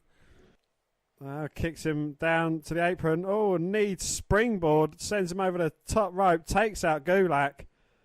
And Kalisto may be feeling he can actually get the victory here. I think he's got momentum on his side, and the fans want him to do it. He might be a little bit slower than he was earlier. Do it. Kalisto up on the apron. Going to try and springboard his way. Oh, springboard crossbody. Goes for cover 2. But Gulak managing to kick out. And Kalisto's favouring them taped up ribs. Well, both men down. This could go either way right now. It's been a good match so far. Or someone could come and spoil it. And Kalisto now, one last reach. One last bit of fight. So one last lucha. Salida del Sol maybe for the goo one. He's looking for it. Gulak pushes him off. Oh, an elbow strike to the back. Oh, spinning lariat takes Kalisto. Oh, but Kalisto managing to get the shoulder up at 2. 2. In Gulak's offense, they're looking on point, hard hitting. They can't get the job done. He's got the Gulak 1 victory tonight. Maybe a try on Kalisto if he can get the man down. I did a Randy Orton match last night. I must have hit about 10 RKOs. Anyway, Gulak now is got Kalisto. Kalisto go for Sleep Del Soul, but Gulak pulled the mask. Kalisto let go to protect his face, and now he's got him in the Gulak, and Kalisto's tapping out. Oh, and the mask comes off. Oh my word! Well, I don't think I saw his face, but Gulak gets a victory with a Gulak. Looking very impressive there. I mean, Dan, what are your thoughts on the match? I thought it was quite an entertaining match, actually, and the way it ended, it kind of leaves it open a bit as well, with Gulak trying to, actually successfully ripping the mask off of Kalisto. So I think there's going to be backlash for Gulak. Well, yeah, it wasn't a clean victory. Plus, I think all 6 men were kind of impressed in that one. They all had their little bits and pieces. Maybe Metallic didn't have the most, if you know what I mean. But I think everybody else did all right. And now Gulak has got Penelope, and this might not end well. Pinata is in serious trouble. You say the Kalisto, this is what happens when you try and mock me. Oh my God, Penelope goes at least 10th row there. I mean, what row did she hit? About row F? At least the 15th, 20th, maybe 30th row. It might got out of the building with that throw. But my word, Kalisto coming down, Kendrick coming down, being involved in this match. I think it was all good for this episode 205 Live. So we do move on. 205 Live, episode 84, and it was July 3rd. DM the GM kicks things off by revealing that next week will feature a cruiserweight title match between Cedric Alexander and Hideo Itami. He runs down tonight's card, hyping Ali versus Murphy as a rubber match to settle their rivalry, and revealing TJP will get the respect he's been asking for when he faces an opponent of his choosing. Well, Vic Joseph, Nigel McGuinness, and Percy Jackson/Watson welcome us to Omaha. To the ring with a mic saying Maverick has picked all of his opponents because that's his job. He can't help but notice he's not in the main event. His match isn't for the title, and he's stuck in his nowhere town of Yamaha, Nebraska. He banters with the crowd running down Omaha, saying that he plays round and calls for his opponent because it's tap out time. So who will answer TJP's challenge here on 205 Live? Is the Cruiser great? You like TJP, Dan? You're a fan of him, aren't you? I am, yes. He was my pick in the 205 Live or the Cruiserweight Classic. Yeah, way back when. So who's going to be his opponent? I bet it's going to be someone tough. Someone legendary, maybe. Yeah! It's my man! He's back. Noam Dar! Or as you say, Dan. Noam Dar! Might be Alicia Fox less, but still. We couldn't give a fox. No. We saw Dar return in the UK tournament, but he's here now. And he's certainly been working on his upper body. He has, he is. He's starting to become a bit absent. Hey, yeah, I'm glad that word has been allowed this by time me. around. By you, that's fine, but he is. He's got his pinky out. Of course, the Scottish Supernova.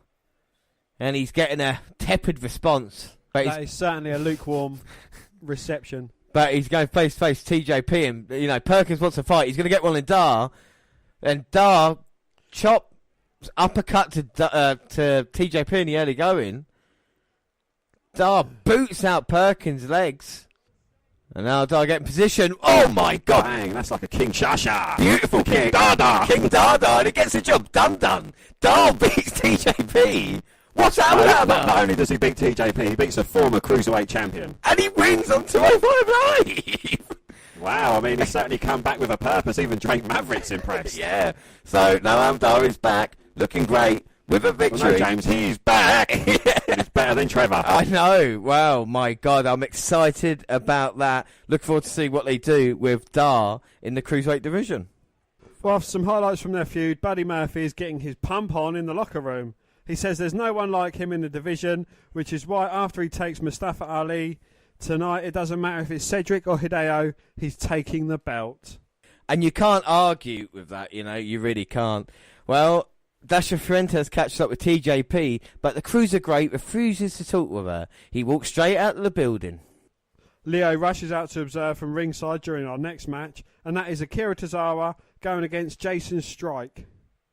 Yeah, and Tozawa won that match via pinfall. Again, the senton, so that's 3 weeks in a row now Tozawa's picked up victories. Strike got in some offense and worked heel a bit, but this, like you said, was a squash. Well, Rush gets the mic and stands on the announce table and says he's a fan and can see why Tozawa is a former champ. But he wonders if he's not resting on his laurels and just sitting around waiting for opportunities. Akira should be ashamed. Leo's different. He doesn't wait for anything, and maybe when Tozawa is done waiting around, he'll step into the ring with a 23-year-old piece of gold and feel the rush. We'll see what happens with Leo. Ali's warming up in the back, but stops to tell us about his opponent. He says Murphy is dangerous, but he's the guy who runs at danger instead of away from it. Tonight the rules will get broken. It's the night he shows the Juggernaut is just a man. The champ gets a selfie promo to address his challengers' demands for respect. Alexander plans to give it to him and add him to the legacy he's building. So here we go. It's main event time. Murphy's coming out to face Ali, and Murphy's up in the apron. He already gets drop kicked off by... Well, he's starting this one the way he meant to finish the last match they had before he was rudely interrupted by Hideo Itami. Oh my God, and a beautiful move for Ali off the top. And he's been really impressing me these past few weeks. I don't know about you, but Ali kind of really turned it up. That kind of aggressive nature and just how quick he is. I know we've seen like Kalisto and even Cedric, but Ali has been a real standout, and he's gone toe-to-toe with Buddy Murphy in a couple of great matches on 205 Live. And like we talk about the direction, but referees checking, making sure he can actually ring the bell, and we're actually going to get this match officially underway. Ali with the takedown, but Murphy kicks him off to get out. Rolls out, but Murphy throws him onto the announce table, trying to finish off what he started last week in a triple threat match when Itami was involved. Well, he goes bouncing. Of course, this is no disqualification, so anything goes here. Both men want to get the victory, but if it does, will be next in line after Hideo Itami versus Cedric Alexander next week. Well, this is effectively a number one contenders match. Do you think Ali's had too many chances, though? I think... taking your Murphy tinted sunglasses off, of course. No, I think Ali's getting to a point where, yeah, he is, but now he's starting to pick up a couple of victories where he wasn't before. You know, he's worked hard to get to this spot, and I feel if it wouldn't have been that much difference between him and Alexander with their reign at the moment. You know, Cedric's not really done anything to stand out, and it's Ali really putting the performances in. I wouldn't mind seeing Ali have a little run. I think if he's unsuccessful this time round, he needs to take a little step away, and then when he does come back again, then he can have another chance at it. But I think the same with Murphy. If he has another opportunity, doesn't get the job done, then it's time to look maybe something else, rather than him feuding with Lucha House Party or something like this. Do you know what I mean? Like someone else down the card. I think it needs to be a revolving door where you need to be used on Raw, and then you can switch between the two as well. But Ali has sent Murphy, and he's been in control. Like, I love Murphy, but Murphy's in trouble at the moment. Oh, and Murphy's out in the crowd area, and Ali springboards his way from barricade, flying crossbody, takes out Murphy, and he's feeling it now. And you can see the sneer on Ali. He's not been happy recent weeks, but Murphy just catches him with forearm. And I'll say something then. He just took that move, and he's recovered already. And Murphy does look... He's selling it a little bit, don't get me wrong, but he is up too quickly. He's gone from that flying crossbody to being back in control. Yeah, he's done that too quickly. But he's still impressive what he can do in the ring, though. Let's not take that away from him. Oh, no, I don't want to kind of discredit him from what he can bring to it, but, I think he's still got a bit of learning to do.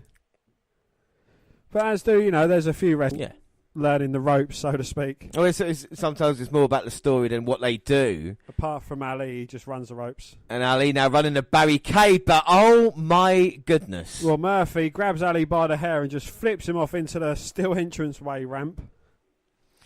And he's in a bit of trouble now. Murphy might take control. And I mean, this is the last match of our 205 Live catch-up. It's been quite enjoyable this month, hasn't it, It certainly has, yeah, especially the main events. They've really turned it up. Do you think, and don't put your Enzo Amore hating spectacles on, but do you think it has improved recent times because of the way the show's been run, if you know what I mean, as opposed to the character? Drastically improved. What are you liking about it more? I just like, you know, they're given a bit of time in the main event. You know, they're not rushing through everything. They've got, 2, maybe 3 matches on in the space of an hour, which I think is plenty. You know, you get about 15 minutes worth of wrestling. You get about 10 minutes worth of talking in between, you know, a few selfie promos, a few hype videos, and it works perfectly. Yeah, it really does. The main events have been top-notch recently as Murphy suplexes Ali onto the steel ramp. And I mean, how hard is that steel ramp? It's as hard as steel. Murphy throws it back in, but Ali... and also another thing I like, you know, they're kind of... They slowly change it up in bits as well. You know, you've got the return of Dar. You had the introduction of Murphy a little while ago. You know, it's always changing. Yeah, different characters, and you might give a surprise a chance. You know, again, even Leo Rush coming down as well. Well, even like Itami getting an opportunity in the main event now after not doing a lot. You know, not out of left field, but it was kind of a surprise. You're thinking, oh, maybe they would have continued with Murphy or something like this, but they do that, and it is good because, like I said, the cruiserweight division should be about anybody beating time. That's the whole point of this. But back to the match, and Ali did get the shoulder up, but Murphy then caught him in a submission, and he's had it in. But now finally Ali gets to the ropes, but it doesn't matter because no DQ. Murphy can just wear Ali down all he wants. Oh, and Ali with a jawbreaker. They get some separation from Murphy. But Murphy's straight back on it with a kick to the back. And despite Ali getting some separation, Murphy's walking around like he's not been touched. Yeah, he was selling it a little bit then, holding himself. Not in that way. Twists the arm of Ali. Irish whips him with authority into the turnbuckles. Ali bounces off and then just lays face first. And Murphy now looks like he's playing with him. Murphy's back in the bush, back when he was younger, playing with snakes. And you know what he used to do with snakes? He used to bite the fucking heads off. Well, Murphy may be getting confident now. Irish whipping Ali to the other side. Ali's out and back dropped. There was a high back body drop there from Murphy. I mean, he must have been at least 10 foot up. At least 15, 20 foot up in the air. Murphy goes for the cover, but Ali again kicking out. Oh. Now Buddy Murphy's smirking. No, James. He hasn't got a cigarette in his gob. He's just got a smile on his face because he is in control of it. As he is almost as immortal as the Hulk Hogan. And now Murphy slamming his forearm into the back of Ali. Ali's been hit and he's injured. A hard Irish whip sends Ali to the corner. And another high back body drop there. He must have been about 10, 12 feet in the air. At least 15 to 20 foot up. Touched the lights in the building. And Murphy saying, I'm going to go for the cover now. There you go. 1, 2. Oh, but Ali managing to kick out. Being too confident. Should be on Ali. Take him out. Don't look past him. Ali might be beaten down. But we talked about how tough he is.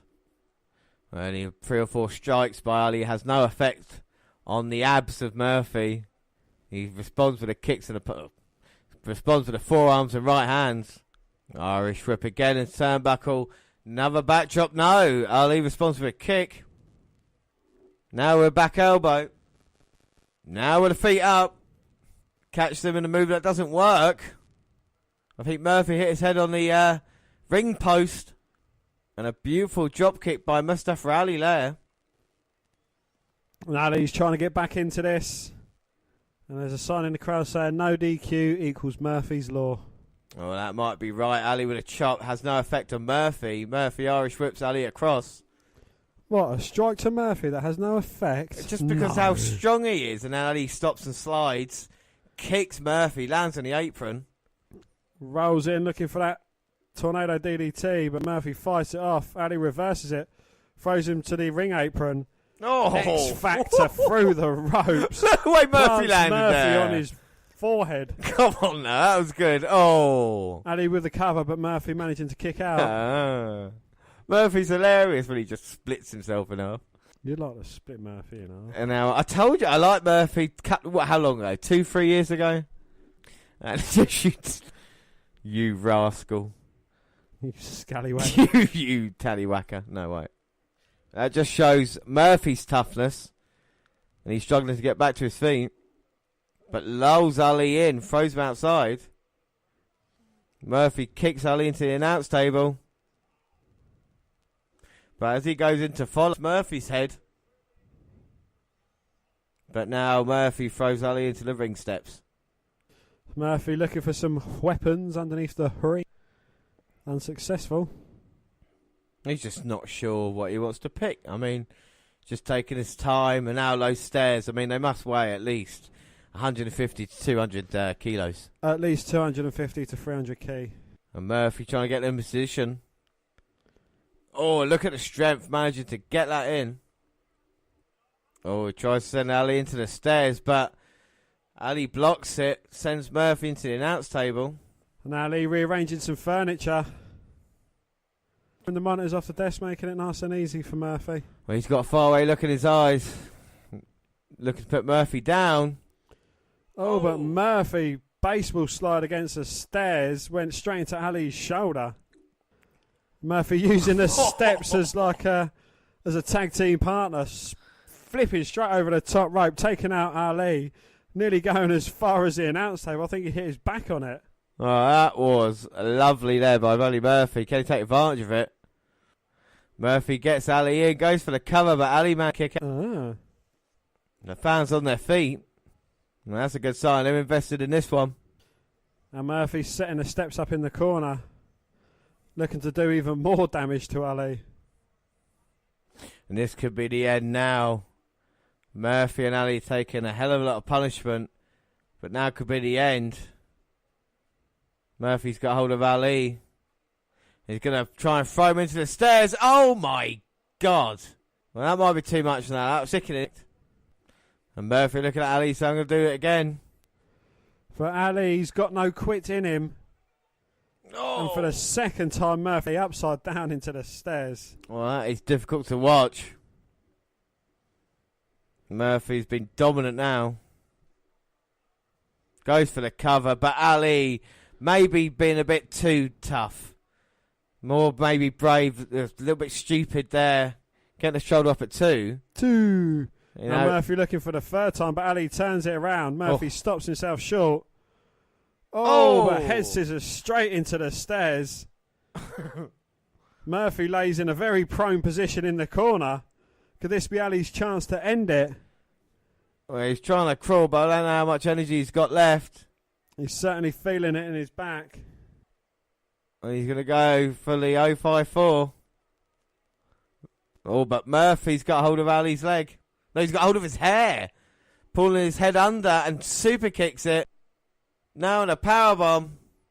Hits it once. Picks him up. Look at the power. Sit out into the 2. 1, 2. Oh, but Ali still managing to kick out. Don't know how he did it then. Don't know how Ali did that. He's not there. The lights on, but no one's home. Well, I think he was just kicking out through instinct. I don't think Murphy can believe it. You tough bastard. And now Murphy's got the stairs. That puts him down. They were upright, and now he's put them straight down near that turnbuckle. Surely he's not going to do Murphy's Law on the steps. What is Murphy's Law anyway? Don't call me Shirley. And it's kind of pump handle variation. I still need to change it because he's tried to hit it a couple of times. It's not looked right. And Murphy puts him there, but the man can fly. And he looks to go out, and Ali is strewn there. And this is going to be a chance Murphy might regret because he's going to put his body on the line. Uh-oh. Well, Ali's managed to recover in time, crutches Murphy on the top rope. Uh-oh. Now this is usually a dangerous position on top ropes, but when there's some stairs waiting for the loser, you could be in trouble. And Ali...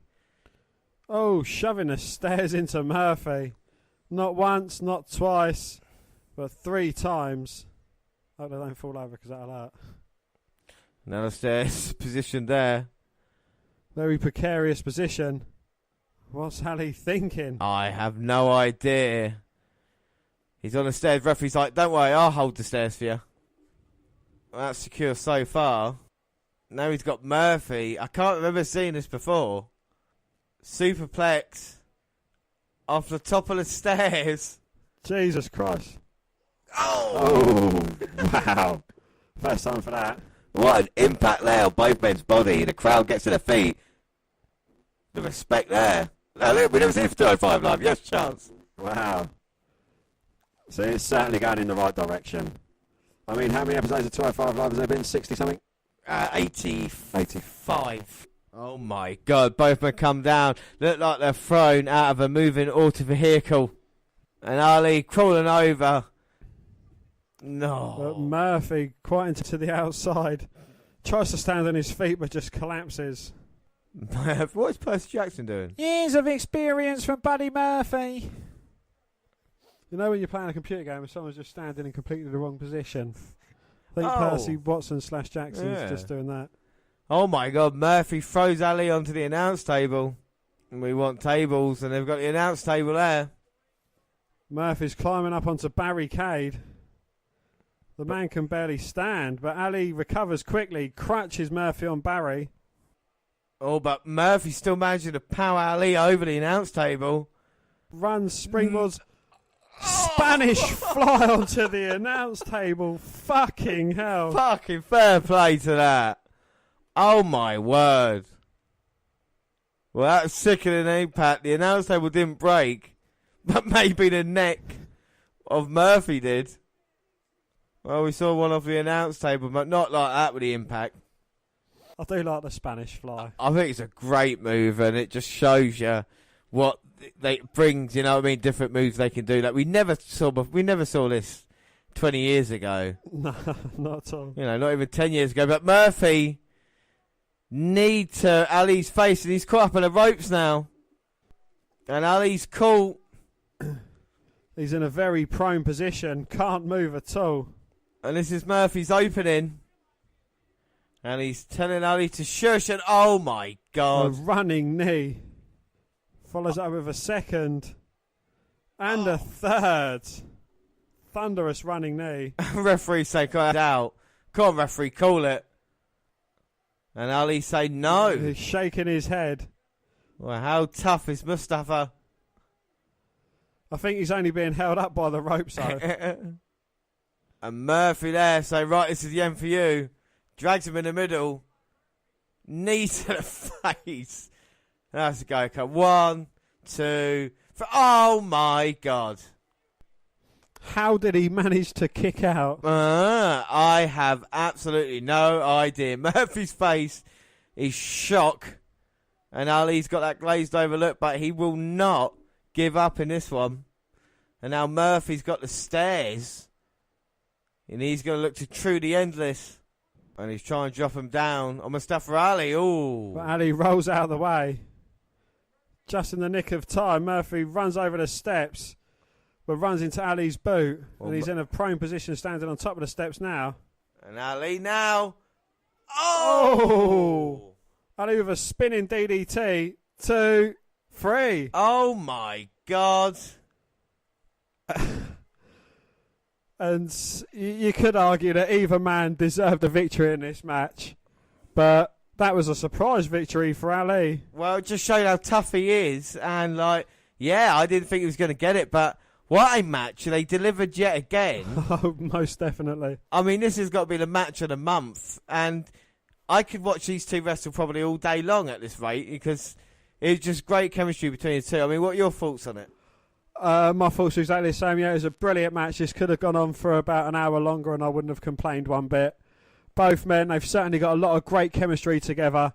And I think 205 Live is the place to be at the moment. Yeah, it really is. It's delivering in-ring. I mean, Murphy, even though he does lose, looked really, really good in this. And, with Atami and Alexander in a weird way, they've kind of taken a step back to these two guys at this moment in time, But I like it. I like, how it's always constantly changing. It's never, it's never truly set. You've got a time for the title. You've got these two guys having the match of the month. Yeah. We had a great match last week from Lucha House Party going against Gallagher, Kendrick, and Drew Gulak. So I think it's the best thing about this is everyone is on an even playing field. There's no one man that's better than everyone else, and there's no one man that's worse than everyone else. I mean, if they are worse, Then they go out injured for a little while and come back and beat TJP within 30 seconds. I think that's the thing we take from this month. Noam Dar is back. Come on. That is the main thing. But no, you're absolutely right. It is hitting its stride. The only thing I would ask is, where are the championship matches? Why is it on 205 Live and not on pay-per-views? That's the only thing I would ask. But apart from that, you can't argue for what they're delivering in ring. Another small point, and I think they need something like a TV title or a tag team title, just to, give the mid-lower card something extra for, and I think that would spice up. Yeah, no, I completely agree with you there. So it's been a great way to catch up 205 Live, so we do now move on to news. News! And the Big Red Machine returned to fend off Harper and Rowan on SmackDown before Paige interrupted the emotional scenes inside the ring to announce that Team Hell No would get an opportunity at the tag team titles at Extreme Rules pay-per-view. Well, funnily enough, Bryan battled Kane at the 2014 edition of the same pay-per-view before being forced to vacate the titles due to undergo neck surgery. Well, now, though, Bryan can help Kane create history 4 years later in Pittsburgh, Pennsylvania. Well, Reddit user Lucky Good Zero brought to light the fact, should Team Hell No emerge victorious and leave with the tag team titles, that it means Kane is going to be the first man to achieve a rare feat. A win for Bryan and Kane means Kane will become the first man to have held the World, WCW, WWE, Raw and SmackDown tag team titles. And a win would also mark tag title reign number 13 in WWE. Well, currently at 12 reigns, he's second behind Edge at 14 when it comes to all-time tag team title reigns for individuals in the company. What about Roman Reigns? Sorry, it had to be done. Not only that, but Kane also holds a distinction of having tag team title reigns with the most amount of partners at 7. Oh, he gets around. He's only had more partners than Lita. Yeah. Well, throughout his legendary career in WWE, he's captured tag team championships with The Undertaker, The Big Show, X-Pac, Rob Van Dam, Mankind, The Hurricane, as well as Daniel Bryan. Although the WCW Tag Team title reign will have an asterisk placed next to it, as it was one when WWE was in charge of those belts, there's no denying just how durable Kane has been throughout his career. Yeah, and now he might be in a little bit of trouble because he's wrestling when he's trying to be mayor. To trials, and a couple of days ago, we noted that Robbie E. and Chelsea Green were among the names at the Performance Centre this week for WWE tryouts. You can add former Impact Wrestling star Ava Story to that list of names. Well, here is the full list of names announced by WWE. So these are all the people that tried out at the Performance Centre to get an opportunity. 2018 ACC Heavyweight Wrestling Champion Jacob Kasper. Tough Enough alumni Chelsea Green. British Amazon Heidi Katrina Alvey. Terrell and Terence Hughes, son of WWE Hall of Famer Devon from the Dudley Boys. That would be lush. It would be, wouldn't it? Independent wrestler Gabriella Belpre. All-state wrestler Philip Brandt. Brittany Birchmeyer. 24-year-old professional rugby player Tom Dempsey. Former NFL tight end Doreen Dickerson. That is not right. He shouldn't be a tight end Dickerson. if he's a Dickerson. Texas wrestler Raul Humberto Arjena. You should have saved that one for me. Oh, sorry, God, you do that one then. Texas-based independent wrestler Raul Humberto Escamilla. We've got former college football player / strongman Mike Ferrero. Fiero. You say Ferrero, I say Ferrero, you say Ferrero. No, there's no R before the I. After Fiero. C. Oh, no, so go on. Independent wrestlers Omar Francis, a.k.a. Omar Amir. Puerto Rican wrestling veteran Nikki Garcia. Nilka. Jacob Schreinkar, a.k.a. independent wrestler Jake Omen. Independent wrestler Thomas Stintsman. Ex-Impact Wrestling star Rob Strauss, a.k.a. Robbie E. Independent wrestler Jeffrey Park. And his teammate Matt Lee. US Army veteran Greg Casper. Brendan Griffin. Peter Griffin's brother. Peter. Rory Gulak, younger brother and former tag team partner of 205 Live superstar Drew Gulak. That would be good to see as well. Kelsey Hornack, an actor and former competitive gymnast and professional cheerleader. US Army veteran Adam Kerr and his brother Wayne. Jared Kinnison Smith. Seth Manzares, a former Division 1 linebacker. Ricardo Miller. Two-time ACC wrestling champion Spencer Myers. Brendan Moore. Danielle Morrison. 6'8", 325 football player Sonny Oduwogu. Am I not going to get away with that? Odogwu. Omar Palmer, a 6'3", 350-pounder who played football at Syracuse University. Brandy Lauren Powlek, a.k.a. Ava Story. Bill Gray, a former Colleague 8 wrestler and bodybuilder and current independent wrestler. Polish-born New York-based fitness model Welata Anna Paz. Former Alabama State University offensive lineman Shaquille Powell. Roston Tatum, a former wide receiver from the Portland State Vikings. Independent wrestler Michael Wardlow. So there you go. They're all the tryouts. I mean, we talked about Dudley's. Anybody else tickle your fancy there? Go on, pick one, and then we can listen back to it in 5 years when they become a star. I am going to stick my finger on Robbie E. Right, I'm going to go Philip Brandt. Write them down. There we go. I'm going to write them down. We'll remember them. I ain't going to remember that. I ain't going to remember shit either. But hopefully someone will, and then email in. Well, Brock Bottom. There's perhaps no WWE superstar on the roster right now that's more unfavourable with the audience and Dan than Brock Lesnar. Well, it seemed like a welcome change at the time. The Beast WrestleMania 33 victory against Goldberg hasn't gone down well at all. In hindsight, taking the Universal Championship off Kevin Owens in the first place seemed like a massive mistake to begin with.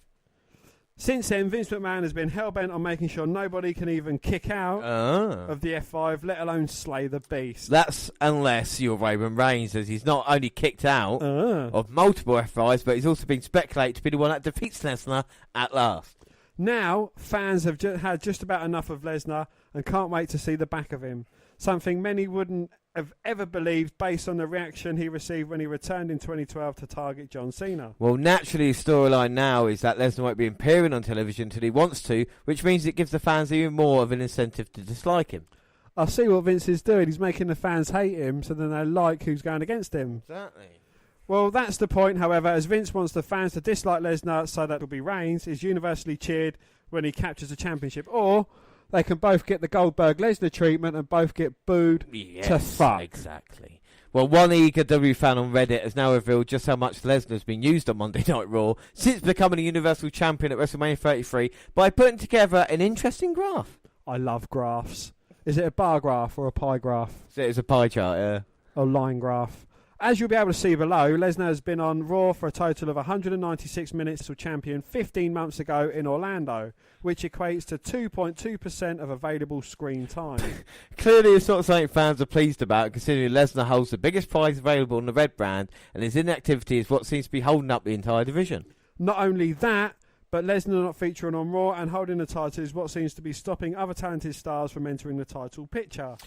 Although Lesnar is a special attraction Vince wants, it's perhaps not enough for fans to be content with a high-paced star holding one of the two biggest appearing on the programme.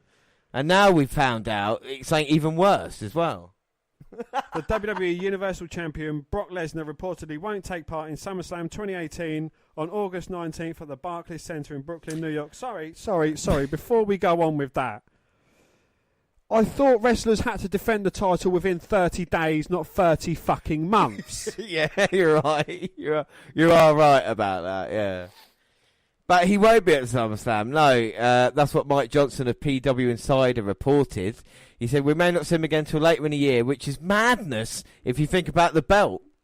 Well, questions surrounding Lesnar's status extend to whether he's eyeing another return to UFC. Well, Brian Alvarez of Wrestling Observer noted the 40-year-old former UFC heavyweight champion must enter the USADA testing pool by Friday in order to become eligible to fight sometime in 2018. It's unclear.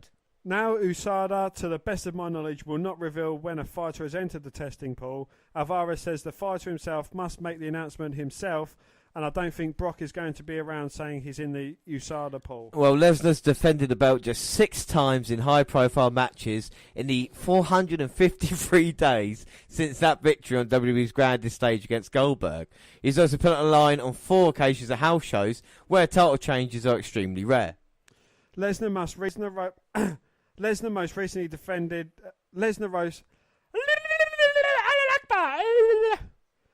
most recently defeated Roman Reigns during April's greatest Royal Rumble event in Saudi Arabia. Well, his lack of appearances, especially on WWE's weekly flagship Raw broadcast, is starting to become a concerning issue for the company. It's hard to build a consistently successful show when a top champion rarely appears, and it's also noticeable negative impact in recent months. It's fair to wonder whether fans will start to turn against Lesnar when he does appear in favour of superstars working a full schedule like Braun Strowman and Finn Balor. Yeah, of course they will, you know. I mean, it's one of these things. I mean, how annoyed are you? On a scale of 1 to 10 with Brock Lesnar, I mean, how annoying is it for you? It's getting up there. I think it's only about a simmering 20. 20. Because it is. You can't tell me because I know you're a huge fan of Brock Lesnar. Not frustrating that the man that holds the top prize has just beaten one of your favourite wrestlers' streaks, and he's defended the fucking title 6 times. Yeah, I am, and you know it is upsetting that happened. And this Brock Lesnar that has been about for the past 5 years is not the Brock Lesnar that I liked even before. So I think they need to kind of get rid of it now. Sort out this Lesnar situation. Send him on his way to have his UFC fights, and like I said, the potential there. Strowman could have been champion all year if they wanted to do that, but instead it's Lesnar. It's not Reigns' fault that WWE were doing it. This is WWE's own decision, and in Vince McMahon. But anyway, enough of negativity. We'll move on to arrivals. Yes, WWE announced the signing of Japanese wrestler Io Shirai? I think it's Io. Io NXT brand Saturday during a live event at the Ryogoku Sumo Hall in Tokyo. Well, she previously competed in Japan's World Wonder Ring Stardom, where she established herself as one of the world's most entertaining female wrestlers during 2 stints as a Wonder of Stardom champion. The Dark Side Ijutsu was originally on track to sign with WWE last year, but a neck injury was discovered during a medical exam with the company, per stories. Well, now healthy, she's officially agreed to a deal to become part of NXT, the WWE's developmental brand based in Florida. Shirai is set to join a group of female superstars led by Shayna Baszler, Candice LeRae and Kairi Sane. Well, her extensive experience in Japan as well as her time wrestling in Mexico could put her on an accelerated path towards the WWE main roster. She could eventually become a key part of the ongoing women's evolution alongside Charlotte, Asuka, Alexa Bliss, Sasha Banks. Yeah, we should say the World of Sport released their trailer for the series they got. I think it's 10-part episodes they got coming up with the series starting during the UK tournament. I thought it was great, and there's been a huge announcement, Dan. There has been a major announcement, and that is the aerial assassin Will Ospreay is going to join the World of Sport roster. And if you're not going to watch it, I would watch it just for that man there, because he is amazing. The match that we saw against Ricochet was just out of this world, and yeah, just watch it if you're not an idiot. Yeah, well, exactly. Like I say, the match against Ricochet, WWE wants to sign him for a very long time. He wants to do his own thing. He's got very successful in Japan, wrestles in America, and of course in the UK. And it's going to be really good to see, of course, people like Grado and others there as well. But we'll keep you up to date with that, because again, we like all things British. And there was a New Japan Pro Wrestling tour here in the UK as well about that. So there's a lot of stuff that we're going to be focusing on. We're going to hopefully bring you a British special later on in the year, just looking back at the year. And even in WWE, there was a story about Chris Jericho having a cruise. And it's Chris Jericho cruise. They're going to have Ring of Honor versus Impact Wrestling matches there. And they're going to do it. So this kind of companies merging with each other, the Impact and WWE, there's never been a better time to be a fan of professional wrestling. But anyway, back to Io Shirai, and she's already getting challenges on the NXT roster. Yes, she's on her way to WWE, which means she's going to NXT first, because everyone goes to NXT first. Everyone goes to NXT first anyway. Her entry into NXT might come with a good amount of hype, but that doesn't mean she'll have an easy time. Well, the former Stardom champion has already faced Kairi Sane before, and it sounds like the Pirate Princess is looking to get another piece of the former and future co-worker once again. Bianca Belair also heard about Shirai coming to NXT, and obviously she isn't worried about her either. Belair commented that EO will be another indie worker. She's better then. Well, it seems like Io coming in with all that attention might be getting an even bigger target in her back. Only time will tell if she'll be using NXT, but it looks like the line is forming in front of her. Face her. And finally about her as well. I mean, this is huge news because she is, you know, I won't say better than Oscar, but highly regarded in that way. And look what Oscar did. And now we're getting this. And she's finally revealed her new mask for WWE as well. Yes, as reported earlier, signed. After this event, Shari took to Twitter to reveal her new mask with a WWE logo on it. The caption with said photo read, "A new step," indicating her new journey with WWE has begun. Yeah, and you can see that. We'll post a link for it. But also, I mean, it's a red and blue mask, and it will be on her entrances. It's kind of unlike anything you've seen. You all remember it with a big WWE in the middle. And we also got another arrival as well, kind of breaking as we finish the podcast. Who's that jumping out the sky? Who is it? Well, apparently it's Rey Mysterio. He has re-signed with the WWE. Well, according to our sources, Rey Mysterio is penciled in to return to WWE soon after he put pen to paper on a new 2-year deal with his former company. The 43-year-old deal will begin on August 1st, with Mysterio returning potentially as early as SmackDown in Brooklyn 2 days after SmackDown. Mysterio met with WWE officials 10 days ago when Raw came to San Diego, California. Despite Vince McMahon's absence at the show, this was when the deal was ironed out and negotiations were finalised. I mean, are you excited about Rey Mysterio coming back? I am excited. He got a great pop at the Royal Rumble, and yeah, I think it can be replicated. He's had a great run in WWE. And you know, even if he's there just to help put other younger talents over, I think he can still hold his own in the ring. Yeah, I most definitely agree with you. This is separate to his deal for WWE 2K19, where he's going to be the downloadable star. They've done it the past couple of years where the wrestlers have actually come back. Sting, Goldberg, and now Mysterio. So it'll be interesting to see what they do. And they've been wanting to replace Mysterio, like you say, for so many years. They're just going to bring him back. So that's the way you deal with it, isn't it? I just hope they don't drop him down to 205 Live any better than that. Yeah, I think so as well. So yeah, we have got a shitloads of injuries to get through. And we start off with Sami Zayn. He was rumoured to have suffered injuries to his shoulders, but the extent of the injuries was unknown until we found out. Well, WWE confirmed that Zayn tore both of his rotator cuffs and will be out of action for the remainder of 2018. Well, Zayn was said to have requested time off to fix some nagging injuries after his feud with Bobby Lashley, and that concluded that Money in the Bank pay-per-view. It was reported that Zayn was dealing with shoulder injuries as well as a bad knee, and needed to be examined to determine how bad the damage was. Well, in an interview with WWE, Zayn said that he'd been working with the injury for some time. His shoulders was injured during a Montreal live event. He said that he'd gotten used to wrestling with his bad shoulder, but was told by the doctors in Birmingham that both his shoulders sustained injuries. It turns out I have 2 torn rotator cuffs. The left one and the right one are both torn. You haven't got a fucking front and a back one, have you? You know, you tits. I just underwent surgery on the right one, and then in about 6 or 7 weeks, I'll be undergoing surgery on the left one, and hopefully I can come back healthy and happy. And a face. Zayn suffered a similar injury to his rotator cuff in the summer of 2015 when he wrestled John Cena for the United States Championship on Monday Night Raw. Well, despite returning to in-ring action in 2016, Zayn told WWE that his left shoulder never felt the same when he came back from his 2015 injury. So what's next? What is next? Zayn has successful surgery on his right shoulder and will have another surgery to fix the issues in his left shoulder in a few weeks. Well, he's not projected to return to WWE until WrestleMania season, which would project him ready for return in January 2019 at the earliest. So that is a shame with Sami Zayn. The hill's not working for him, but we don't like to see an injury, you know, and maybe that says how much punishment they take on the independent scene before you come here. Just build up after all these years, you know, and it is a shame. Well, this sucks. Arguably the best match of the evening at NXT TakeOver Chicago just a few weeks ago was Danny Burch and Oney Lorcan's attempt at winning the tag team titles from the Undeserving Era. They were unsuccessful, but Lorcan was a clear MVP of the match, going all out the full way. Yeah, but unfortunately it cost him.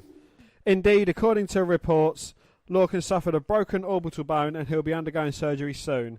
that would be why he missed this week's NXT television tapings. Well, the time on the list couldn't be worse considering he was just getting a chance to shine. There's no current timetable for his return, but you can bet he'll be out for a while. Here's to hoping for a speedy recovery and a return to form that he was getting him over before the injury. And it's a shame, isn't it? Because they really were knocking out the park. We've been huge fans of Lorcan and Most Birch. Definitely, yeah. And this is one that was really, really close to my heart, and it is The Fink. We would like to send along well wishes to WWE Hall of Famer Howard Finkel. We don't have many details, but he's been dealing with some health issues during the last several months. A friend of Finkel saw him a few months ago and he lost weight, but it's unclear if that was anything to do with his current health issues. Fink's voice was used for the Undertaker's introduction at the Raw 25th anniversary show in January, but we are told that the audio was pre-taped because Finkel was not able to travel. The 68-year-old is known by most long-time WWE fans as the best ring announcer of all time, and I can vouch for that. Mm-hmm. He is also the longest tenured employee in the company. Finkel began working for Vince McMahon Sr.'s Worldwide Wrestling Federation in 1995, 2 years before he was given the permanent role as a ring announcer. Finkel is also the man who coined the phrase WrestleMania based on the Beatlemania term. Well, his on-air role with WWE was reduced in the early 2000s when the company hired Lillian Garcia and Tony Chimmel, but he continued to work behind the scenes at the company's offices in Stamford, Connecticut. In recent years, he was a ring announcer for the W Hall of Fame introductions at WrestleMania, but he hasn't been at Mania since 2016. He told friends last year, Mania 33 in Orlando, because he was sick. And in April, he celebrated 38 years of employment with WWE. Yeah, so fair play to the Finkel, do you know what I mean? And I hope he gets better soon. Here's wishing for a speedy recovery. Yeah. Move on to Jeff Hardy. WWE United States Champion Jeff Hardy has been known to pull off dangerous moves, and this year Hardy has dealt with a number of injuries. In fact, he's suffering from not just one, but two injuries at the same time. Well, according to the Wrestling Observer newsletter, Jeff Hardy's been working house shows with a pinched nerve and a leg injury. He's not been using his finishing move, the Swanton Bomb, at live events as a way of WWE protecting him by booking him in very short matches at live events so he can work through his injuries. Jeff did use the move during his match with Sanity on SmackDown, however. Hardy suffered a leg injury while doing his entrance at the May 17th SmackDown Live takings in a dark match against The Miz, which we was there at. Mm-hmm. Hardy was able to win the match. Yeah, we saw it, and we did see it straight when he came out, didn't he? What, yeah. Like kind of, I don't know if he kind of banged it. I'm sure I've got his entrance video on here. I'll post it to Twitter, and yeah, you can have a view for yourself. Mm. Hardy reported dealing with numbness in his fingers because of the nerve injury as well. And Hardy was set to defend his US Championship against Shinsuke fucking Nakamura last SmackDown, but Nakamura himself was out with injuries after a police dog bit him. You're right. And that is an Asian man getting bitten by a dog. I think it's turnabout's fair play. Well, Nakamura, actually, I just got what you're saying. Nakamura appeared on the Thursday at a W Live event in Tokyo on a crutch. And according to Ryan Satin of Pro Wrestling Sheet, authorities confirmed Wednesday that a police dog accidentally bit Nakamura during a protective sweep at the Rabu Bank Arena in Bakersfield, California on Monday. The Bakersfield Police Department released the Bakersfield... So I'm like, you couldn't make this shit up. The Bakersfield Police Department released the following statement on the incident. On Monday, June 25th, 2018, officers of the Bakersfield Police Department Explosive Ordnance Disposal, EOD... That should be fucking Baron Corbin's branch. We're conducting a protective sweep of our Rabobank Arena in preparation for the WWE Live event SummerSlam Heatwave Tour. During the sweep, the end, which consisted of an explosive detonation-trained K9 team and bomb technicians, entered an area of the arena where an employee of the WWE was present. The K9 entered the room to sweep for the presence of any explosive material. As the sweep took place, the WWE employee was accidentally bit by the K9. The employee sustained an injury to his lower left leg. Medical aid was immediately summoned to the scene, and the employee was transported to a local area hospital. Well, PW Insider note that Nakamura's leg was very sore from the bite. Well, Nakamura was supposed to face Jeff Hardy in a match for the United States Championship on Tuesday, like you said. However, he was pulled from the match due to his injury, and Hardy faced Eric Young instead. WWE have announced Nakamura will face Jeff Hardy for the US title at Extreme Rules. Yeah, so that'll be something to look forward to. Hopefully they're not too bad of injuries for both men. Called the dog, Luby. So Ruby Riott suffered a knee injury during a live event this past weekend. WWE announced on Monday. Riott also underwent an MRI Monday to determine the severity of the injury. She most recently teamed with Liv Morgan and Sarah Logan to defeat Bayley, Sasha Banks and Ember Moon on the June 25th edition of Raw, which was her last televised match.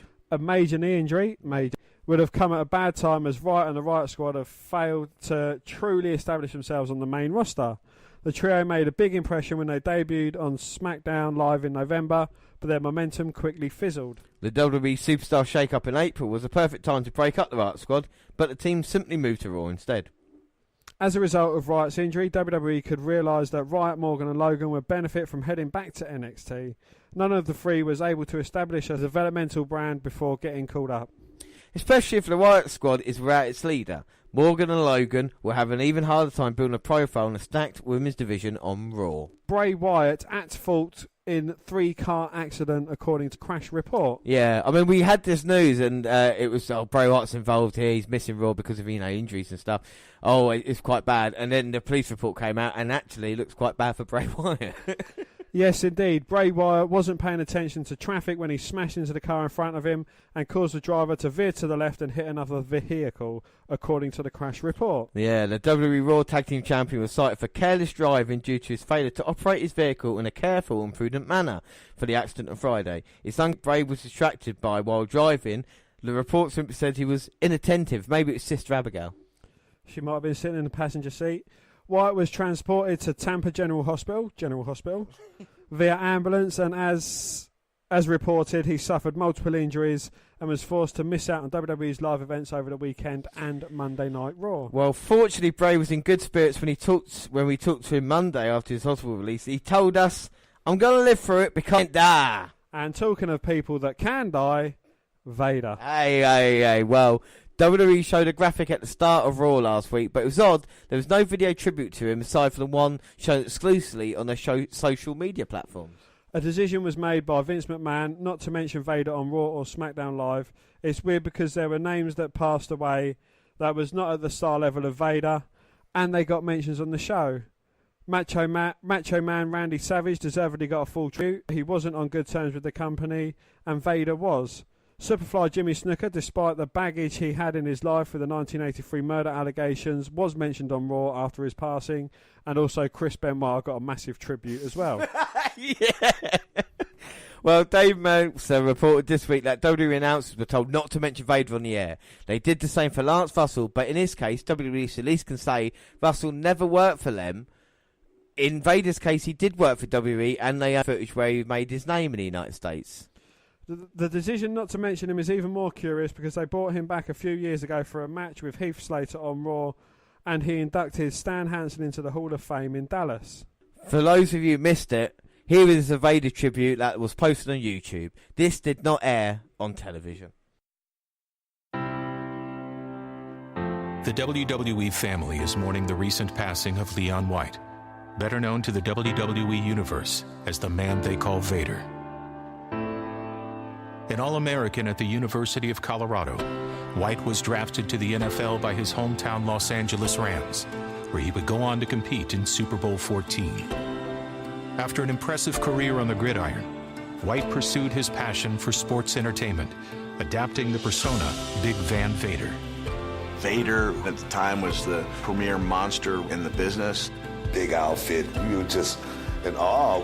It's Vader time! Very few people had ever seen a guy that big, that agile. He was really a freak of nature. He just planted him with a power bomb, and Vader has won the world title. Vader was the first true super heavyweight to display uncanny agility and athleticism in the ring. A three-time world champion in WCW, Vader's menacing persona made an immediate impact when he joined WWE in 1996.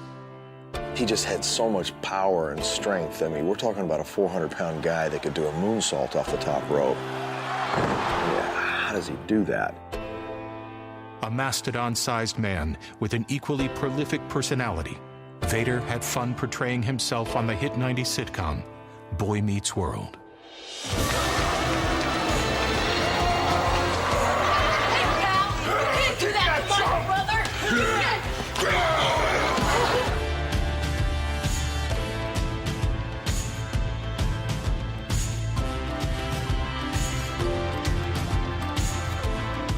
WWE offers our condolences to Leon's family and friends, and will forever look back fondly on the man they call Vader.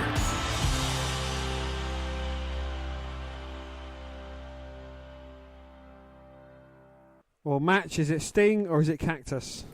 I don't know, what do you fancy, Sting or Cactus? I think Sting. What do you think, Cactus? I was on Cactus, but I can find Sting. Give me a second. Well, they might not have done on TV, but WWE Network pays tribute to Vader with new collection. Yes, intimidating, entertaining, and revolutionary. Vader was one of the most dominant big men in the history of sports entertainment. The masked powerhouse's agility and athleticism set him apart in the ring, and his respect and compassion made the Mastodon an inspiration for many of today's biggest superstars. Relived the three-time world champion's remarkable career with a collection of memorable matches against the likes of Sting, Cactus Jack, Ric Flair, Shawn Michaels, and The Undertaker. Yeah, I mean, just go through some of Vader's matches here to see what he done. So the contents, we've got the tribute video. We've got Top Giants Vader. We've got Most Imposing Big Men, Vader.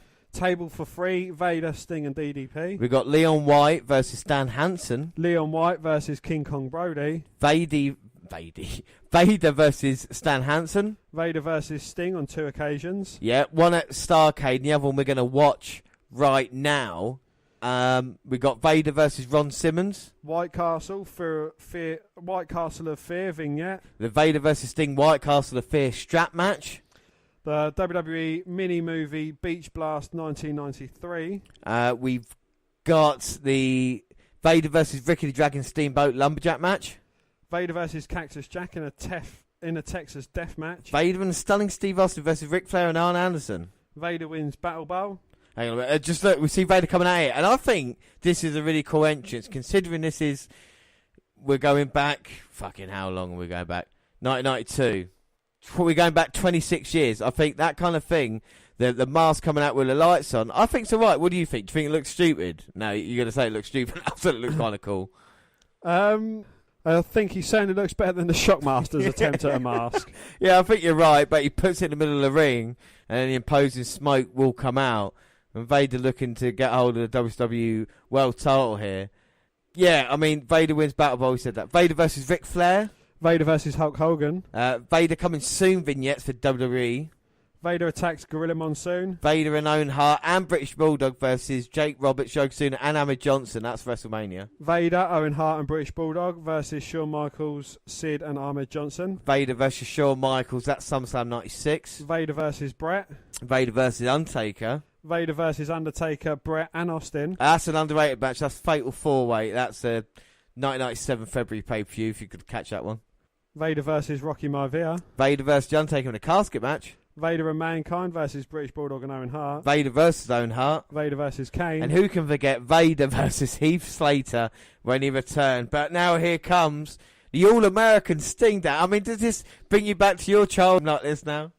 It's certainly a very different side of Sting. It's, I think it's quite entertaining and good, actually, to be honest. Yeah, it's going to be quite cool to see this match because they played it right with this. With Hogan came along, he kind of ruined it. But the big move for Vader was obviously the Vader bomb, the power bomb, because he injured the back, or broke the back of an enhancement talent, Joe Turnham. It was an accident, but the kind of fear factor, when Hogan came along, guess what he did? The Hogan bomb. No, he got hit by the Vader bomb and then no-sold it. So then it completely ruined the move forever. So, you know, and then, you know, Hogan, the thing with WWE as well at this time is that you always have the big heel getting a win first and then the babyface would overcome it and Hogan wouldn't allow it. He had a great series with Ric Flair. But Vader and Sting, probably the best feud that they had with WWE title on the line. And, of course, the legendary Harley Race at ringside, managing Vader as well, who's still going, so credit to Hart, 7-time NWA champion. And look at the power, and these two got impressive figures, haven't they, as well? They have indeed, yeah. This is before Sting was a bit more decrepit. I did like Sting like this. I thought he was great. Well, yeah, it's just Sting kind of, I would say he's got a babyface peak. He debuted, I think, 87, 88 as the Stinger and feuded with Ric Flair over the title. And, of course, Flair would not be in WWE at this time. WWF, and Sting was there to kind of carry it, wasn't he? He was the face. He was the John Cena, if you were, of WWE at this time. But people actually liked him. And people actually did like him, yeah. And Cactus Jack, you know, Mick Foley, where it had against Sting, and the kind of monster come along, and Sting was trying to even the odds. But the thing I like about Vader as well is his style. The clubbing blows that he's got. He's kind of like the way Brock Lesnar should wrestle if he wants to, you know. And I think we'll see it in this match as he's talking to the crowd at the moment. Huge clothesline, takes Sting down, and there's Stinger in trouble already. Harley Race saying, "Look, come on, get back in the ring." And now Vader trying to Irish whip Sting. Sting with a clothesline attempt, but Vader just saying, "No, mate, it's going to take a lot more than that." Sting looking to launch a flying crossbody, but Vader catches him and just throws him halfway across the ring. That's how a true monster should be, though, isn't it? You know what I mean? Like, kind It of is indeed, yeah. imposing like that, not letting him be slammed. See Ron Simmons looking on. Of course, we've got... Damn! We've got Jesse the Body Ventura, Vader and Sting. And the big man saying, "Bring it on, collar and elbow, tie up." But again, Vader being the stronger of the two, just powering out of it. The forearms look like they fucking kill. They look like 5 arms. Sting moves out of the way, though. Vader hits a tuck, quick body drop, bounces against the ropes and manages to clothesline the Mastodon down and eliminates him from the Rumble. Oh, Vader nearly landed on his feet but rolls into the unprotected barricade. And now Sting's got the fans behind him as he woos. Woo! Woo! Woo! Woo! But Vader is back to his feet, and Harley Race just wants to make right. The commentators are really close to the ring as well. Well, JR's joined him now as well. That's nice. It's a slabberknacker. Well, it's a great American bash, and Vader's taking his time to get back in.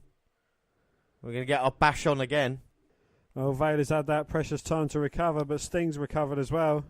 Wary of what Vader has in store, and Vader wants to test his strength. Sting saying, "Should I trust him, boys and girls?" And Sting being the upright individual he is, he's saying, "Yeah, I'll do it. Test his strength." Sting can barely reach the hand of Vader. He's just not feeling it at the moment. He needs a fan support behind him. He thinks Vader's going to cheat. Vader's saying, "No, I'm just going to beat you with power." And there we go. And Vader straight power takes Sting's arm down. Oh, and Sting's the one who cheats with a thumb to the eye and some big rights to the face, a stomp to the foot and a big right to send Vader to the mat. And a lovely high leaping drop kick there from Sting as well.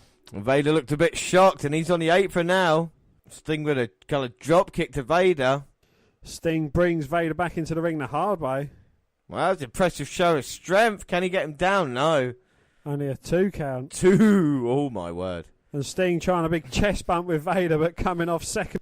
No, he just ran into a brick wall. Fortunately for Sting, this brick wall wants a WWE title.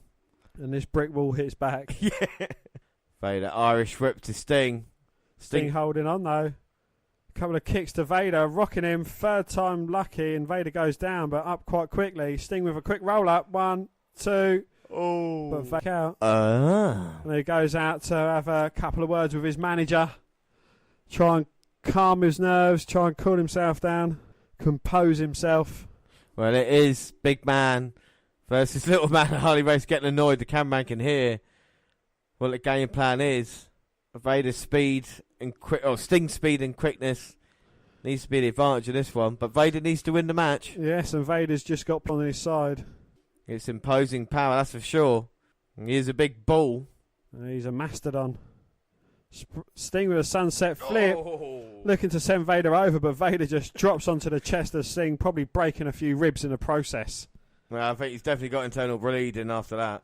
And Vader, even though he's like big, not a bad build, his shoulders are still quite impressive, I think. Yeah, but he's stayed similar size throughout his career. Was this early 90s, 93? Yeah, 92. So basically the same look, isn't it, for a while? Yeah. Obviously a little bit different against Heath Slater, but we'll let him off. Of course. I just can't believe how different he looks when that mask comes off.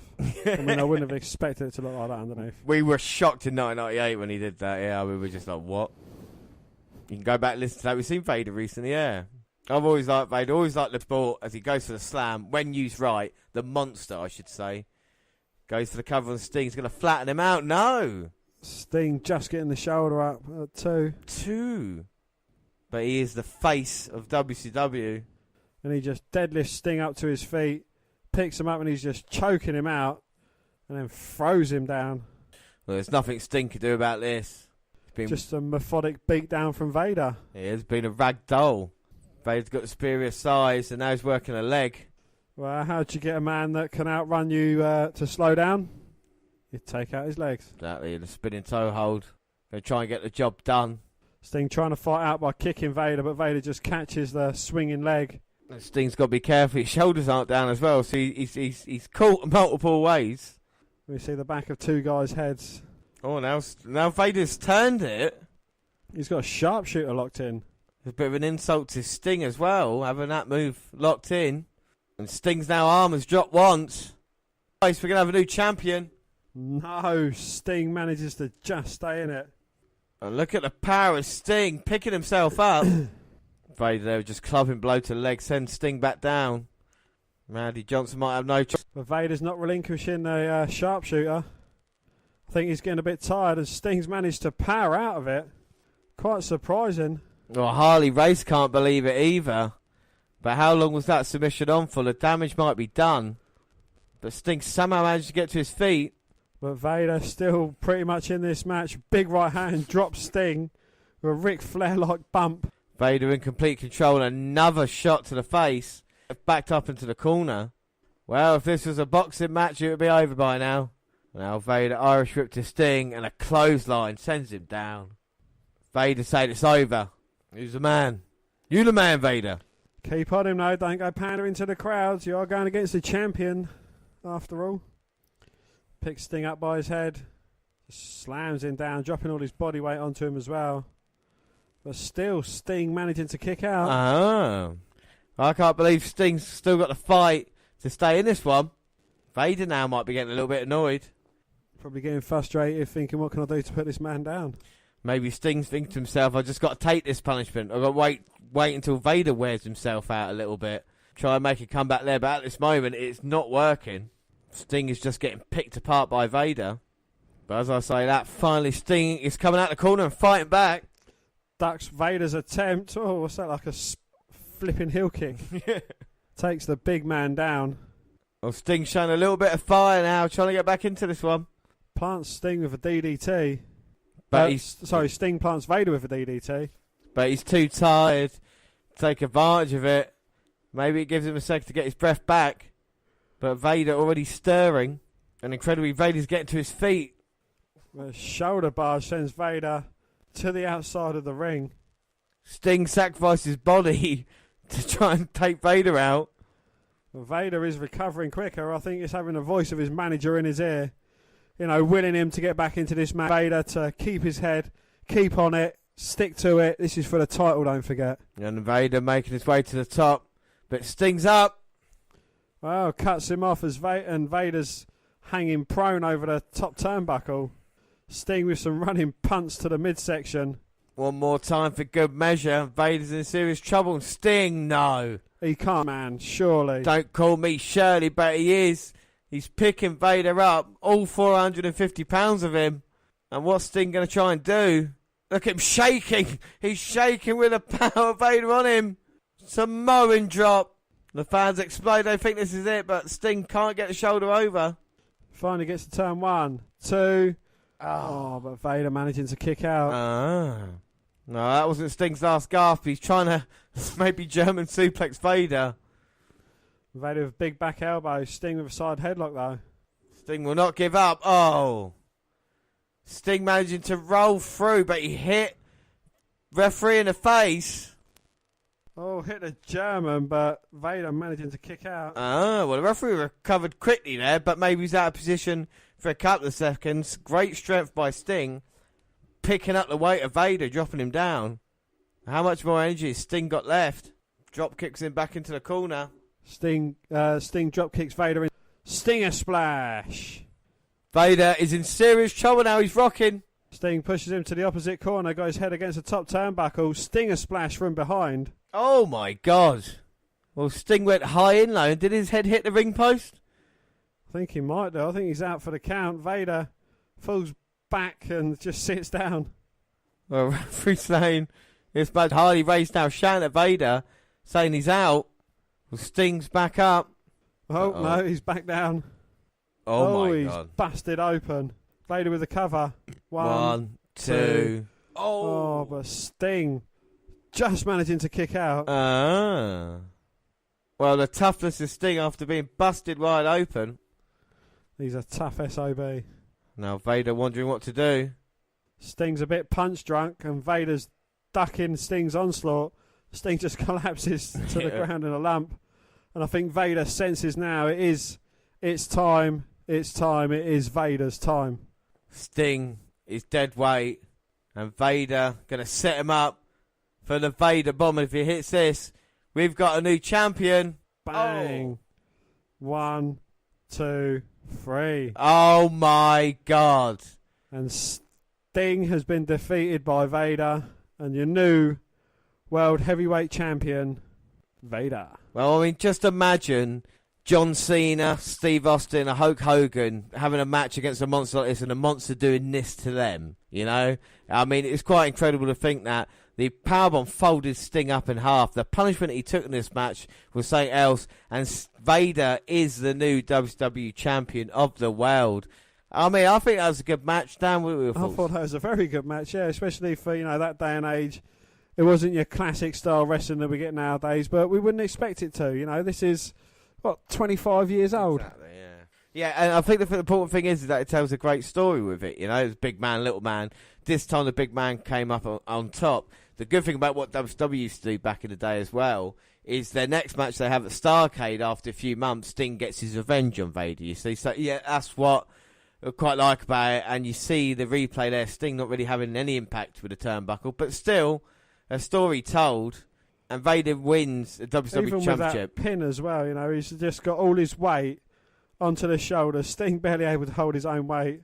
It was a really well worked match. Exactly, and the thing with Vader as well, this shows that he could go at a style, he could go at the speed of a Vader or a Shawn Michaels or a whoever else, and have a good match with him. He was a great big man, so I think it's good that we celebrated his life finally on the WNR podcast. But unfortunately, it's not the only death, because we've had another one this month, and this one is pretty tough one.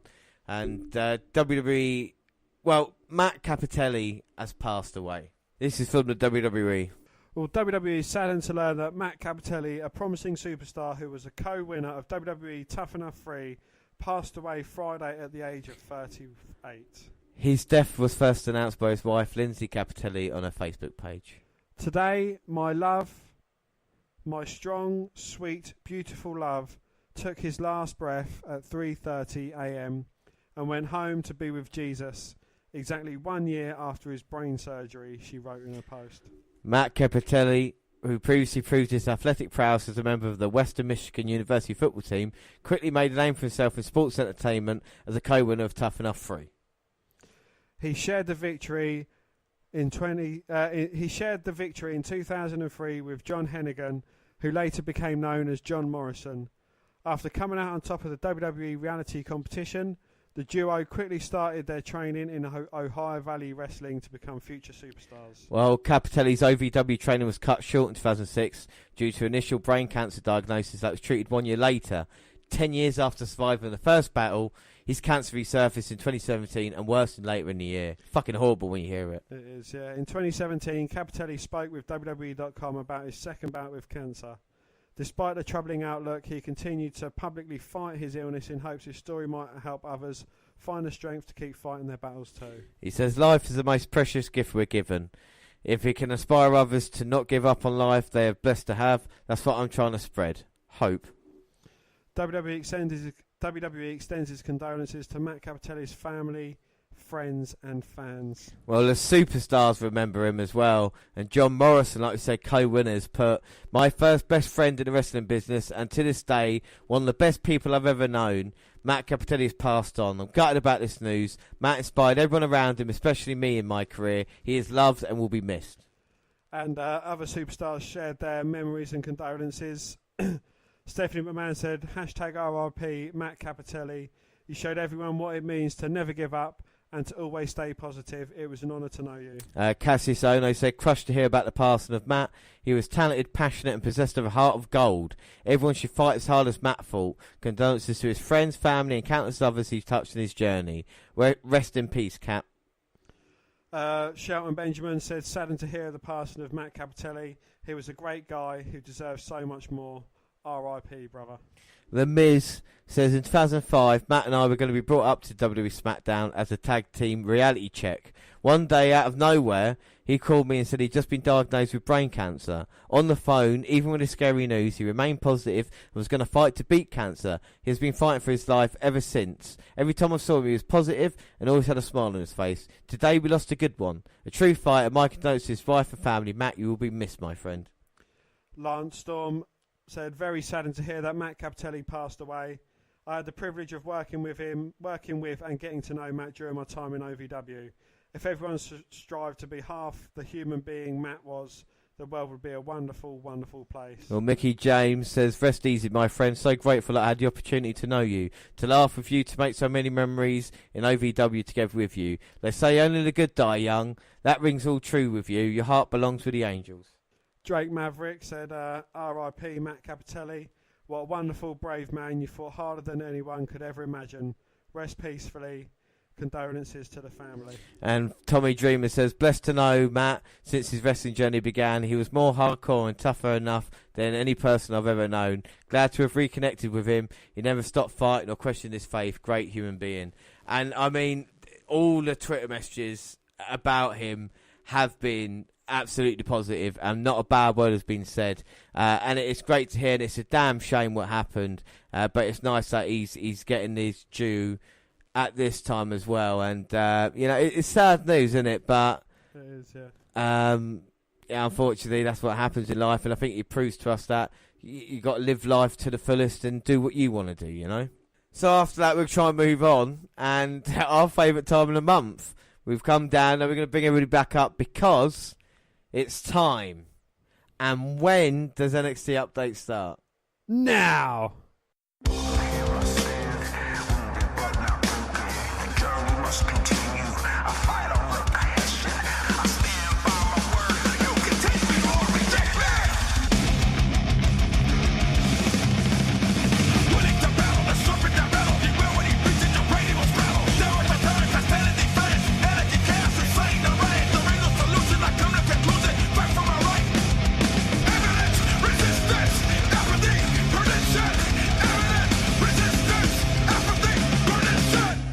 So here we go. It's June 20th, episode 455.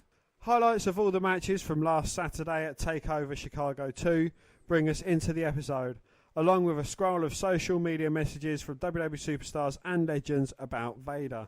Well, Vic Joseph, Nigel McGuinness and Percy Jackson/Watson welcome us to the All-State Arena.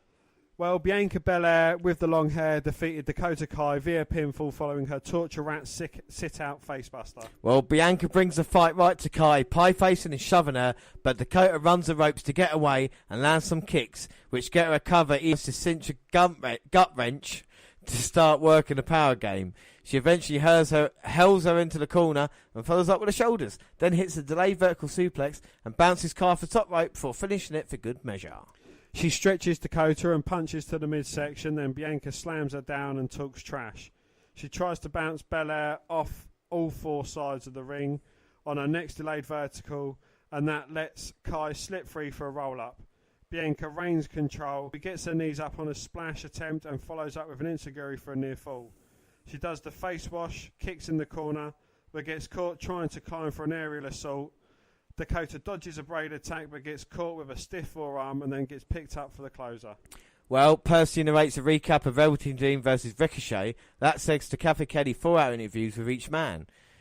Rick says he's proven he's not a gift, the spotlight doesn't belong to Dream, and it's on him now. Velveteen cryptically says, I said Dream over in Chicago, what do you think? TakeOver Women's title match gets the same treatment. Kelly's interview with Shayna Baszler, Marina Shafir and Jessamine Duke, where the champ says you defeat chaos by sucking in the air out of it and putting it to sleep, is show and still. Well, Lars Sullivan announced the Black NXT Championship match gets the full cinematic WWE production. It skips the whiffed and sold Black Mass, obviously, and looks pretty fantastic overall. We see Black decline an interview with Mike Rome after his win, saying how much damage he took. Watson/Jackson recaps Saturday night's tag team opener and puts over the losing team. Kelly interviews Oney Lorcan and Danny Burch backstage. Burch says he's heartbroken they lost, but left it in the ring. Lorcan calls it the biggest match and the biggest loss of their career. No mention of the events in London with the Undeserving Era this week. Well, epic video package on Tommaso Ciampa's street fight win over Johnny Gargano. Aleister Black will be here next week. EC3 is interviewed entering the Performance Centre. He says TakeOver was great, but missing the top 1%. He's been turning NXT into NX3 with victory after victory after victory, and now he's here to march into William Regal's office and demanding the top competition. He's calling his shot, and when EC3 calls his shot, he does not miss. As he's walking away, the interviewer asks him who he's going to request to face, and EC3 yells, "Damn right about that. EC3 fears no man."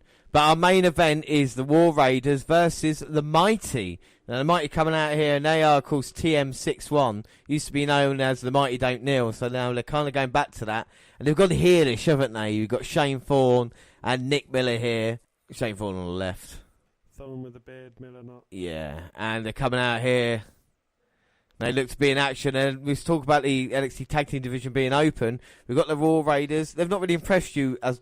Have they impressed you? I don't know. No, I've not. I don't want to put anything in your mouth. That won't be the first time for that, but no, I'm not overly impressed with the Fridge Raiders.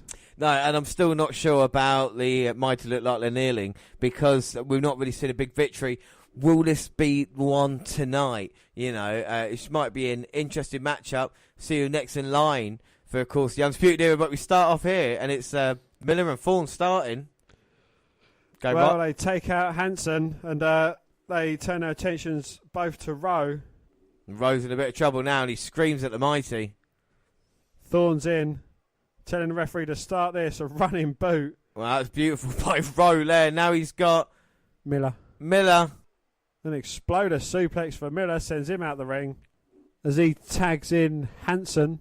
Well, big Hansen and the crowd are behind him, and Rowe's going to throw him into Hansen. Now he picks him up, going to squash him. Oh my God. Dear. And Shane Thorne in all sorts of trouble. Wouldn't want to be in issues right now as he tags Rowe back in. Well, you could row your boat gently down the stream, I think, with the Mighty at the moment. Oh no. Well, Hansen was looking to go up top to finish this, but he gets knocked off by Miller. Thorne with a roll-up, but Rowe managing to kick out. Had his foot on the ropes as well, and a nice knee there. And now Nick Miller's getting a tag in legally this time. And he's going to go straight after Rowe. Is it Miller time? The new aggressive side for the Mighty, but Rowe fight. Both teams want to send a statement here. He gets shoved to the outside by Miller, and now Thorne's running knee to the jaw. And the War Raiders might suffer their first loss here. He gets thrown into the ring. Thorne gets tagged in. Oh, like a swinging neck breaker there. 1, 2. Oh. Well, Rowe managing to kick out. And Thorne really angry with that. And that was an impressive double team move, but couldn't get the job done. And unfortunately for them, Hansen now is up looking for a tag. And he looks a bit pissed off now. Oh, now Thorne sending him back to his corner, but Rowe's fighting out. And just as I say that. Yeah, drop kick from Thorne. He runs into Hansen, and Hansen just roars at him. Oh! A running cannonball there, but that misses. Gets a tag into Hansen, a high back body drop. He calls in Miller. He gets a power slam for his troubles. Running crossbody puts him down. Spinning slam for Thorne. Oh my God, that was impressive there by Hansen. A lovely cartwheel, clothesline down Thorne. Rowe gets the tag back in. This could be the end. Will it be the fallout? No. Well, that was impressive there. Pushed him up right into that power slam. But Miller stopped it, and now he's going to pay. Oh, my God. Well, that big Hansen could definitely move. Suicide dive. I thought it was only Killian Dane, but no, we got another big man who can go. Well, you can't say the War Raiders don't look impressive in this one. Oh, my God. Well, it's like an Iranagi takedown, followed by just a big punt to the chest. Yeah, I think Thorne's out. If he's not out, he will be in a minute. So out, here comes Hansen. Hansen perched on top. A clothesline off the top. Oh, my God. That was a very decisive victory for the Fridge Raiders there. Well, I'm very, very impressed by the War Raiders there. I'm very worried about the Mighty at this moment. That was kind of a squash. What are your thoughts on that, Dan? Yeah, the War Raiders are slowly growing on me. I think they've still got a little bit more work to do. They're certainly over with the crowd, with their Devil's Horns salute and their wacky tags with the forearms. Yeah, I'll give them a chance. I'm not going to write them off like I've written off Leo Rush. Yeah, I know. All right, we'll see what happens. Move on to our next episode, NXT episode 456, June 27th. Yes, Mauro Ranallo, Nigel McGuinness and Percy Watson/Jackson welcome us to the forming us of the tag title change in London and reminding us Tyler Bate and Trent Seven will be wrestling tonight. Yes, your new NXT Tag Team Champions. Well, talk about that. The NXT Champ is here, and he's rising in a three-piece suit, minus the jacket, and his belt around his waist. Aleister Black win in Royal Albert Hall is mentioned, but not in detail. After the cheering dies down, Black says adversity and overcoming it defines the champion. In Chicago, adversity name was Lars Sullivan. Sullivan truly is a freak of nature, but Aleister makes him fade to black. Before he can continue, Tommaso Ciampa hits the stage as a full staff chants, "You suck." Sorry, was Aleister Black's theme tune singer in the room? Really was, yeah. Johnny Gargano. Well, Ciampa says Black faced adversity, and now it's time for him to face the devil. Tommaso says his act with the candles is smoke and mirrors. They say the title doesn't make him the man, but in Aleister's case, the title does make him. While Black was barely surviving at TakeOver, Ciampa was beating Johnny freaking wrestling in the main event with his hands literally tied behind his back. And now that he's put Gargano in his rear view, he's coming for the belt. The champ says that if William Regal makes that match, he'll kick Tommaso's lights out. Ciampa calls him boy and warns him that he has more than the title on the line. His mystique will be extinguished, and like those candles, if they get in the ring together, because the Aleister Black fairy tale will be over. Yeah, we see Lars Sullivan's X-rays showing him he wrestled Champ with a broken jaw in Chicago. Reporters interview Vanessa Bourne, who says she's not worried because she knows she'll be the next NXT Women's Champion. Then she asks them a question: why does Kairi Sane dress like a pirate? Because she are. What's worse than people loving her for it? We should be worshipping Bourne, and when she gets Sane in the ring, she'll prove it. Well, Conor Reeves defeated Max Humberto via pinfall following a Hawaiian drop. Squash, but Humberto got in a few punches after $1 Million Man like back elbow drop. That was shut down by Big Boot, and that was basically that. My name is Humberto. We get quick highlights of Mustache Mountain winning the tag team titles from Roderick Strong and handsome Kyle O'Reilly. Candice LeRae defeated Lacey Evans via pinfall following a springboard quebrada. Yeah, the First Lady postures after getting the best of an early striking exchange. Then Candice takes to her arm. Jackson gets back in control by grating LeRae's face/eyes across the top rope and then targeting Candice's left arm with a kick and slamming it into a ring post. The handstand Bronco Buster gets two. Then Lacey puts her opponent in the modified Cobra Clutch. LeRae gets free and hits a few moves with one arm, but can't press her advantage. Shots from Candice with right back Evans into the corner. Back elbow, a face buster, an inverted breaker, and the big finish. Johnny Gargano is watching backstage and Catherine, how you doing? He says Candice is his favourite wrestler, but he can't enjoy the match because he keeps replaying Chicago in his mind. He keeps thinking of Ciampa taking off his wedding ring, spitting on it and throwing it away. And then winning anyway. The way Johnny sees it, it isn't over.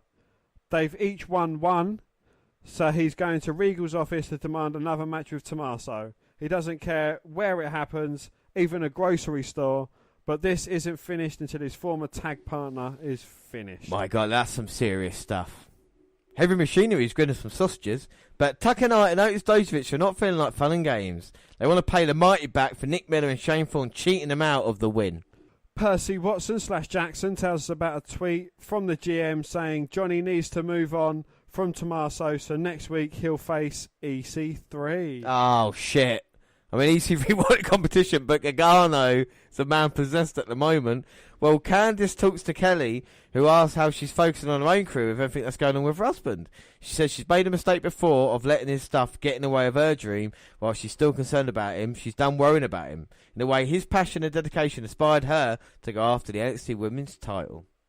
And it is Mustache Mountain versus Dave Dixon and Carl Axelrod. Yeah, so we're going to... That is like a porn star name. Yeah, it's great. Carl Axelrod. So we're going to see the NXT Tag Team Champions come out here right now. This is the first time we are seeing Mustache Mountain. Show us your goods, boys. They got the jackets on. Jacket off, guys. Jacket off. Yes. Look at them titles. Look at the response from the crowd. New NXT Tag Team Champions, Mustache Mountain, Tyler Bate and Trent Seven. And what a moment it was down at the UK tournament, wasn't it? I was absolutely beside myself. Not only did Undisputed Era lose the titles, but Mustache Mountain gained them. It was a hell of a night, and if you want to go back and listen to that, if you haven't already, go back. That was our last podcast, the WWE UK specials. 2 great nights of shows, but Mustache Mountain are here now, like you say, going against a porn star. Wow, Carl Axelrod. Look at them. They are top of the NXT Tag Team Mountain, James. They are, indeed. And the top of the mustaches as well. They got smiles on their faces. And listen to the Mustache Mountain chant. Axelrod. Axelrod. So here comes Dixon and Rod. All they look They look like a couple of skinny Usos. And a chubby Uso. It's a chubby Uso, yeah.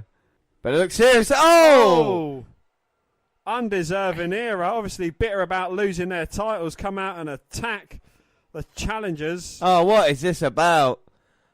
And Kyle O'Reilly with the knees and throws. And Dixon just got in the heartache and thrown off the stage. I'm actually very surprised that Adam Cole actually attacked someone without him being down injured. No, he just attacked him from behind. Oh, well, yeah. The NXT North American champion. Well, Undisputed Era got on the mic, and they're only 7 and 8 got lucky, only because they were in London, but they don't have now. But now they don't have their whole dumpy country behind them. It's back to being their era.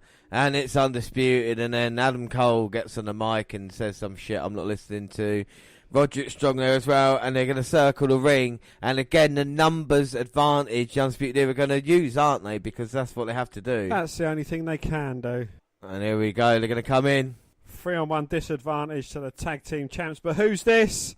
Who's going to save the day? Oh. It is the one and only Ricochet to save the day.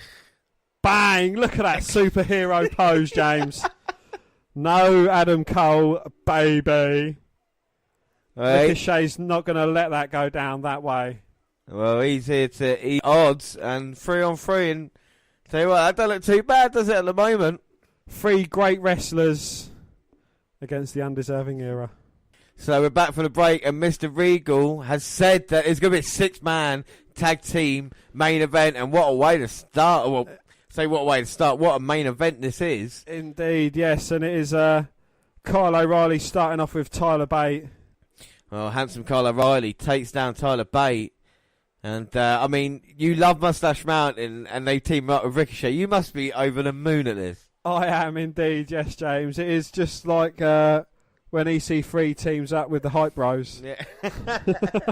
Exactly like that, yeah. Something like that. Yeah, exactly, yeah. And again, especially to beat up someone like the Undisputed, have a chance to beat up Adam Cole. If you could pick anybody to do Ricochet, I mean, that's a good choice. Indeed, yes. A new challenger for the North American Championship I'd like to see. Oh, my God. Trent Seven's impressive. He's got handsome Kyle O'Reilly on his shoulders, knocks Adam Cole down. There's Tyler Bates springboard in. Hilo over the top for Ricochet. He calls in Kyle O'Reilly, or Roderick Strong. But he backs down, of course, because his back isn't turned. Quick tags between these 3 impressive performers.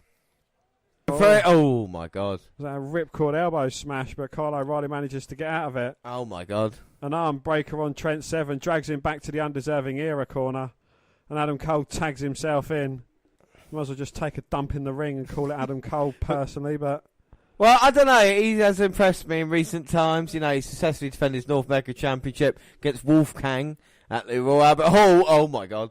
Gets planted with a DDT. Trent Seven with the cover, but only getting a 2 count. 2. He thought he blocked the chop, but got caught with a DDT instead.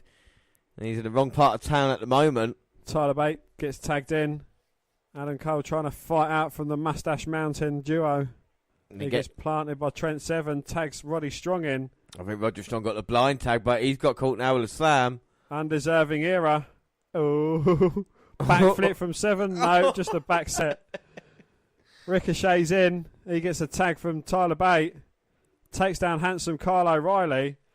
And is he going to get the back senton treatment too? No, he's flipping straight over and landing on both Strong and Cole.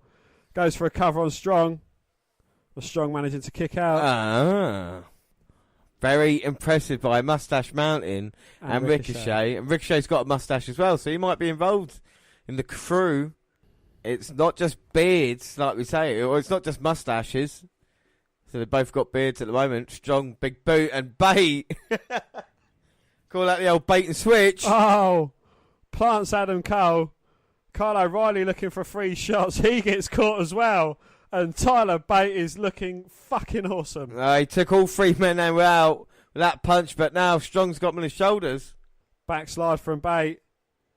Hey, Tyler Bate looking for his lovely spring off the top rope, but gets caught with a kick from Adam Cole because that's the only thing he can do is hit someone when he shouldn't be hitting someone. Yeah, O'Reilly was distracting the referee. You got to admit it's good teamwork for the Undisputed Era. And Adam Cole is in because Tyler Bate was, of course, on his back.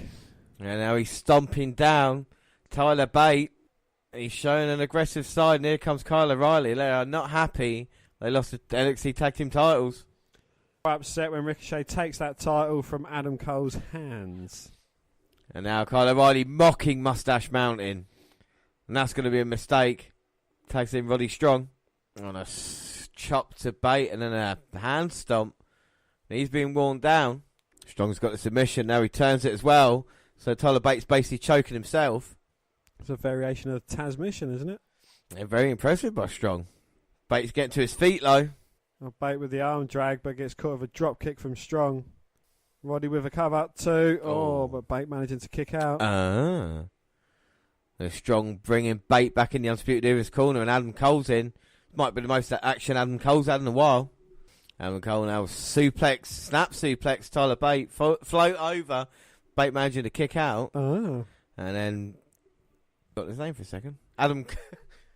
James Storm. He's not that memorable. Adam Cole now with a sleeper. And Ricochet desperate to get in, and so is Trent Seven. Crowd are behind him, and Bate's getting to his feet. Tyler Bate managing to fight out, but gets caught with a back elbow from Adam Cole. And Adam Cole. You got to admit, Adam Cole. No, I haven't got to admit anything, James. I tell you what, right? You've got to say. I'd rather shit in my hands and clap than say anything nice about Adam Cole. All right, fair enough. What about the Undisputed Era, though? What about Kyle O'Reilly? Kyle O'Reilly, I've got a bit of time for him. And I think someone who's really performing well is Bobby Fish. Bobby Fish has been missing out a little bit. But exactly. That's the best thing he can do. That's a bit unfair. But Adam Cole, I think, is bringing it a little bit. And they've worked well in this match. They've had Tyler Bate down for a I respect long Ashley time. Cole more. And you know my thoughts about so him. That's true. All right, let's not go in there. But Roderick Strong shoulder breaker on Bate. Can't get the job down low. And then again back. They're working over the smaller man, but he may be the smallest, but I think he might be the toughest out of the Mustache Mountain Ricochet combo. I think we've seen the heart and the fight that Tyler Bate's had to go through, and especially being so young as well. Was he 19, 20 years old? 20 years old, Tyler Bate is, and he's already been NXT UK and Tag Team Champion, but he might be out just then. Strong hits him with a beautiful back elbow. He hasn't been NXT Champion. NXT UK Tag Team Champion. NXT Tag Team and UK Champion. Thank you. And Bate fighting out of the corner. Lovely exploder suplex there. Can he get a tag to Ricochet or Trent? Well, he's finally got some separation. Ricochet's begging for it. Ricochet springs over the top board, takes out O'Reilly. Adam Cole looking to cheap shot him, but he gets taken out. Roddy Strong looking for a close on. He gets ducked. O'Reilly, a lovely head scissors takedown. Roddy Strong in from behind. He gets caught. Bang! Back elbow for Adam Cole. Adam Cole catches him. Yeah, looking to take Ricochet out, but he gets his feet up. Bang! Makes Roddy Strong DDT his tag team partner. Makes them both look like a pair of twats. Well, Ricochet's come in and he's on fire, baby.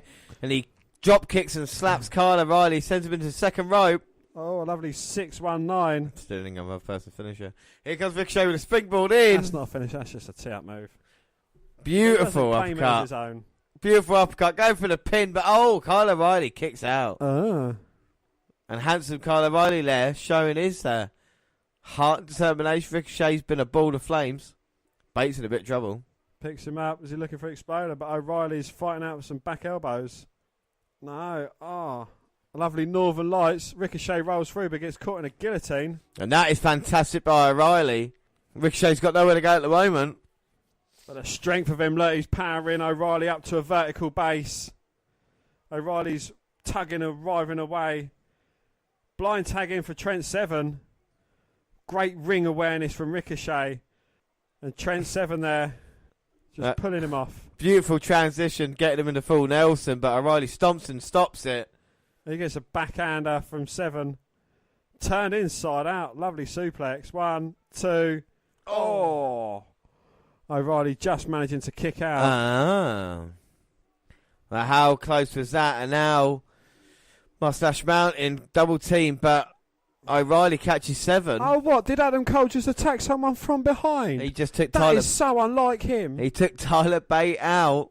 And now Seven again looking to look for the finisher, but O'Reilly blocks it. Goes low for a strapped up knee. Tags in Roddy Strong, who tags in Adam Cole. Running knee from Strong. Adam Cole. Stupid move. Oh my God. Hits him with the inverted net breaker. Seven sits up, gets kicked down by O'Reilly. Going for the cover. Oh, but Ricochet and Bate both in to break it up. They get deposited to the outside, but Ricochet drags Strong out, gives him a big right hand. Bates fighting O'Reilly on the other side. Now it's Adam Cole, baby. Knee exposed. Bang! Oh. He gets turned inside out by Trent Seven, and he's left a quivering wreck on the mat. He just made himself look stupid for taking so long over fucking delivering a stupid twatty knee. And now Ricochet looking for the tag in. He gets planted, but O'Reilly in to break up the count. Flipping heel kick from Bate, but he gets caught with a knee and a kick to the back of the head. Ricochet's up. Bang, turns O'Reilly inside out of a clothesline. Adam Cole with a super kick, but he gets caught with one back by Ricochet. And all men are down. Adam Cole and Ricochet have great chemistry. Don't even put them in the same fucking sentence as each other. Adam Cole is not even fit enough to lace Ricochet's jockstrap. Well, we're getting a huge NXT chart. Like I say, it all started with Ricochet getting the tag in.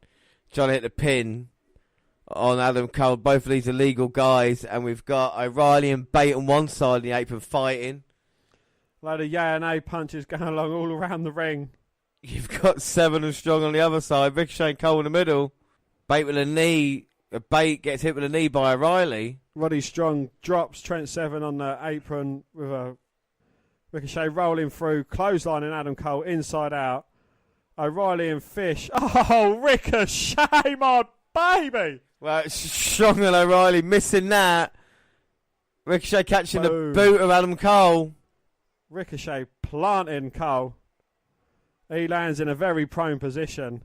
Come on, my son. Finish him. Ricochet going all the way to the top. He hits the 630, goes for the cover. Oh, for fuck's sake. And Kyle O'Reilly pulls Adam Cole out. Kyle O'Reilly got caught by Ricochet. Bang, Ricochet flies through the ropes, takes him out. Well, a look on O'Reilly. Oh! But Roddy Strong catches Ricochet, turns him inside out on the edge of the ring apron. Throws him back in the ring. 1, 2, 3. Adam Cole defeats Ricochet. He doesn't really though, does he? He does though, didn't he? Like, he pinned him there, though, didn't he? Like, didn't he? So Adam Cole was beating Ricochet. Well, what I'd like to say is that was a great effort from your guy EC3, who hasn't shown up on another episode of NXT. Well, you might as well call him Brock Lesnar for the amount of time he shows up on screen. Don't take my man. You'll have enough chances to do that in the next episode. It's EC3 versus Johnny Gargano. I'm talking about Adam Cole pinning Ricochet. Just then, we want to talk about this match. What are your thoughts? Well, it just certainly opens the door for Ricochet to have a feud with Adam Cole and take that North American title off him, doesn't it? Does it? That's all it does, though. It doesn't, though. That's all it does, though. Well, I don't know. Adam Cole beat him pretty easily. You know what I'm saying? Hardly, though, is it really? I don't know if Ricochet has a chance against Adam Cole there. We'll see what happens. I mean, it was a great match, though, wasn't it, to be fair? It was a very good match, yeah, and it kind of opens up storylines. Yeah. No, all 6 men put on a hell of a show, put in some big bumps, big moves, and the Undisputed Era, after losing tag team titles, respond with a victory, and they seem happy as they're leaving here. And Ricochet, like I said, have got unfinished business, and Mustache Mountain are still your NXT Tag Team Champions. So it's not all bad, I suppose.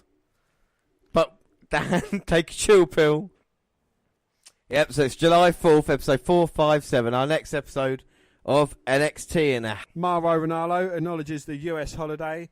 Percy Watson / Jackson and Nigel McGuinness start talking about our first matchup. And that is Dakota Kai defeating Santana Garrett via pinfall following her flip over lung blower. Handshake before the lockup, and things start technical as they trade control in a wrist lock. Then Kai and the fellow Mae Young classic entrant each get a bit of a speed exchange.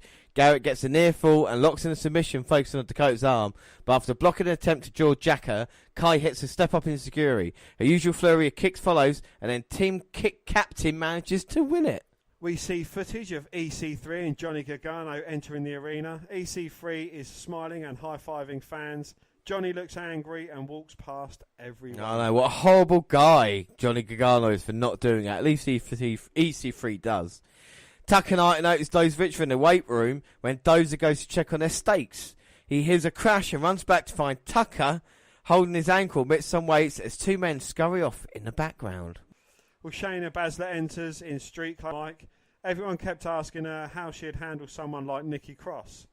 When the dog goes rabid, you put it to sleep, she answered that question in Chicago. She's the most dominant force in NXT. She knows the fans want to ask her, so the champ runs down the options. Bianca Belair, Kairi Sane, Candice LeRae, who should probably stay home and take care of her husband. They are having a second NYC just to find someone to challenge her. But it doesn't matter who they put against her. We'll hear and still. And you couldn't be more right, Dan, in what she says. She is the most dominant woman in WWE, and, you know, long may her reign continue. I jumped on that I started that bandwagon for Baszler all the way back in the Mae Young Classic, so she can't have a go at me about jumping on board. She's so dangerous, and I don't know who's going to be next in line. I can't see anybody. And you're rolling in that bandwagon on your own because you're the only one that supports her in this room. Well, Ranallo reminds us about Oney Lorcan's injury, then throws it to Kathy Kelly with Danny Burch. She asks his thoughts on their loss at TakeOver and for an update on Oney. Chicago was the culmination of 25 years of hard work. Injuries happen, but they're going to get back in the mix for the tag titles. Undisputed Era rolls up and tells them to get to the back of the line because next week they're invoking their rematch clause against Mustache Mountain.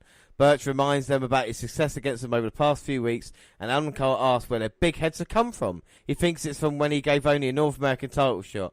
Danny wants to go one-on-one with Cole too. The Panama City Playboy laughs in his face, but accepts.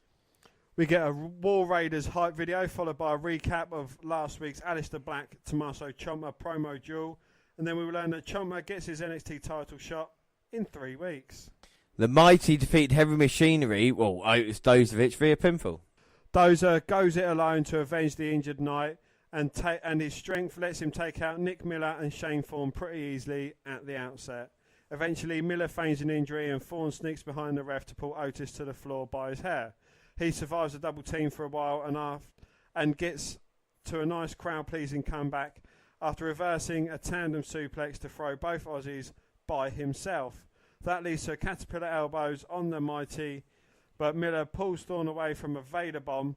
Nick pushes Dozer into a lariat from Shane right to the back of his head, and that is all she wrote. A bikini-clad Bianca Belair cuts a promo from a honeymoon yacht. She's heard about the rest of the women's roster lobbying to be number one contender. She runs them down just like the champ did, then decides she's just going to enjoy her honeymoon and let those other girls have a chance to catch up to her undefeated self.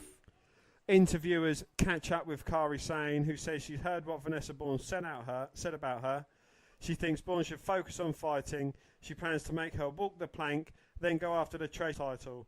That match is next week. We also see a tweet from General Manager William Regal making Cole versus Birch official. During the entrances for our next match, the announced crew reminds us the Dream walked out on EC3 in London, and I'm still not happy about that. Velveteen Dream was just cutting his cords with someone who's a loser. Well, anyway, we'll leave that as it is. The Velveteen Dream defeated Chris Dijak via pinfall following a DDT. Diak tries to trash talk with his "your eyes" catchphrase after winning an early test of strength, but Dream shushes him by putting a finger on his lips. Velveteen lands a few more shots, but that seems to piss the bigger man off. Diak hurls him all around the ring, but Dream fights back and hits a neck breaker and a leg drop, but can only get a 1 count. Diak survives a chin lock and gets a near fall of his own. After a flurry of strikes from Diak, Dream is sent to the floor on a spinning boot, but Dream recovers as Diak and slingshots him via his leg into the ring steps. Velveteen slides in and ends it. Well, EC3's entrance starts before Dream is done celebrating in the ring, and they have some hard stares for one another. But Velveteen Dream leaves the ring and backs away with an incredulous look on his face.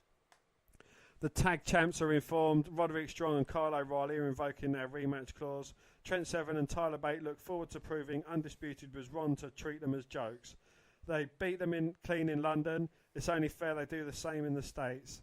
The match will be next week, and we'll also learn that NXT champ will be on that episode live. So up next is our main event. We've seen EC3 come out here, and now it is Johnny Gargano coming out, and he's been serious all night.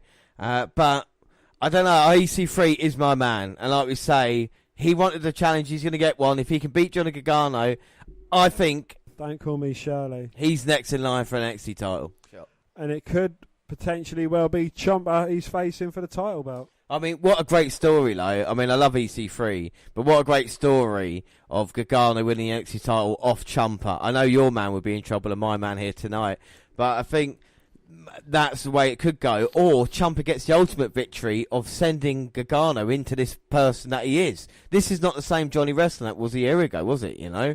Well, no, as you mentioned, during the entrances, EC3 was high-fiving fans, being a facey kind of place. And Johnny Gargano just ignored everyone to get into the arena. Yeah, and Johnny Wrestling, like I say, his demeanour's changed. He's going straight off to EC3 with the forearms. EC3 tries rolling out the ring to escape, but Johnny just follows him straight out and starts railing away some more. Then EC3 gets back into the ring. Gargano follows him, and EC3 uses the upper hand to just get him in a headlock. Yeah, that's what we will see. Try and slow Johnny down. He's really angry. He's still not finished with Ciampa and the power of EC3. And he's just superhero-like in his look and his ability, but he gets caught by Gargano. Is that a Lufez Prez there? And Gargano with the chops and the punches. I don't think he's trying to wrestle the move yet. Maybe he sees Ciampa's face on EC3. And he's chopping him down, but EC3 reverses Gargano. It was like a Russian leg sweep, trip, head, neck breaker, head down move first. Nailed it. But he didn't go for the cover. EC3's not happy, being disrespected by Johnny Gargano. Let's just take a moment to realise that EC3 is actually going against someone who is effectively a cruiserweight. Let's just you're gonna discount someone because of their size? Because I'm not discounting anyone because you are. You're Johnny Gargano. Like with Ricochet, should we say when he wrestles? Remember he's only a cruiserweight size. Exactly. No, you shouldn't. But he's punching above his weight. Johnny Gargano's punching above his weight. No, Johnny Gargano for me, in my eyes, is the main event in NXT. If you don't see Gargano, how many welterweights have you seen go toe to toe with? If you don't see Ricochet and Gargano that way, then that's down to you. I suppose you are right. Lars Sullivan did destroy Ricochet a couple of weeks back as well, so I can see where you're getting.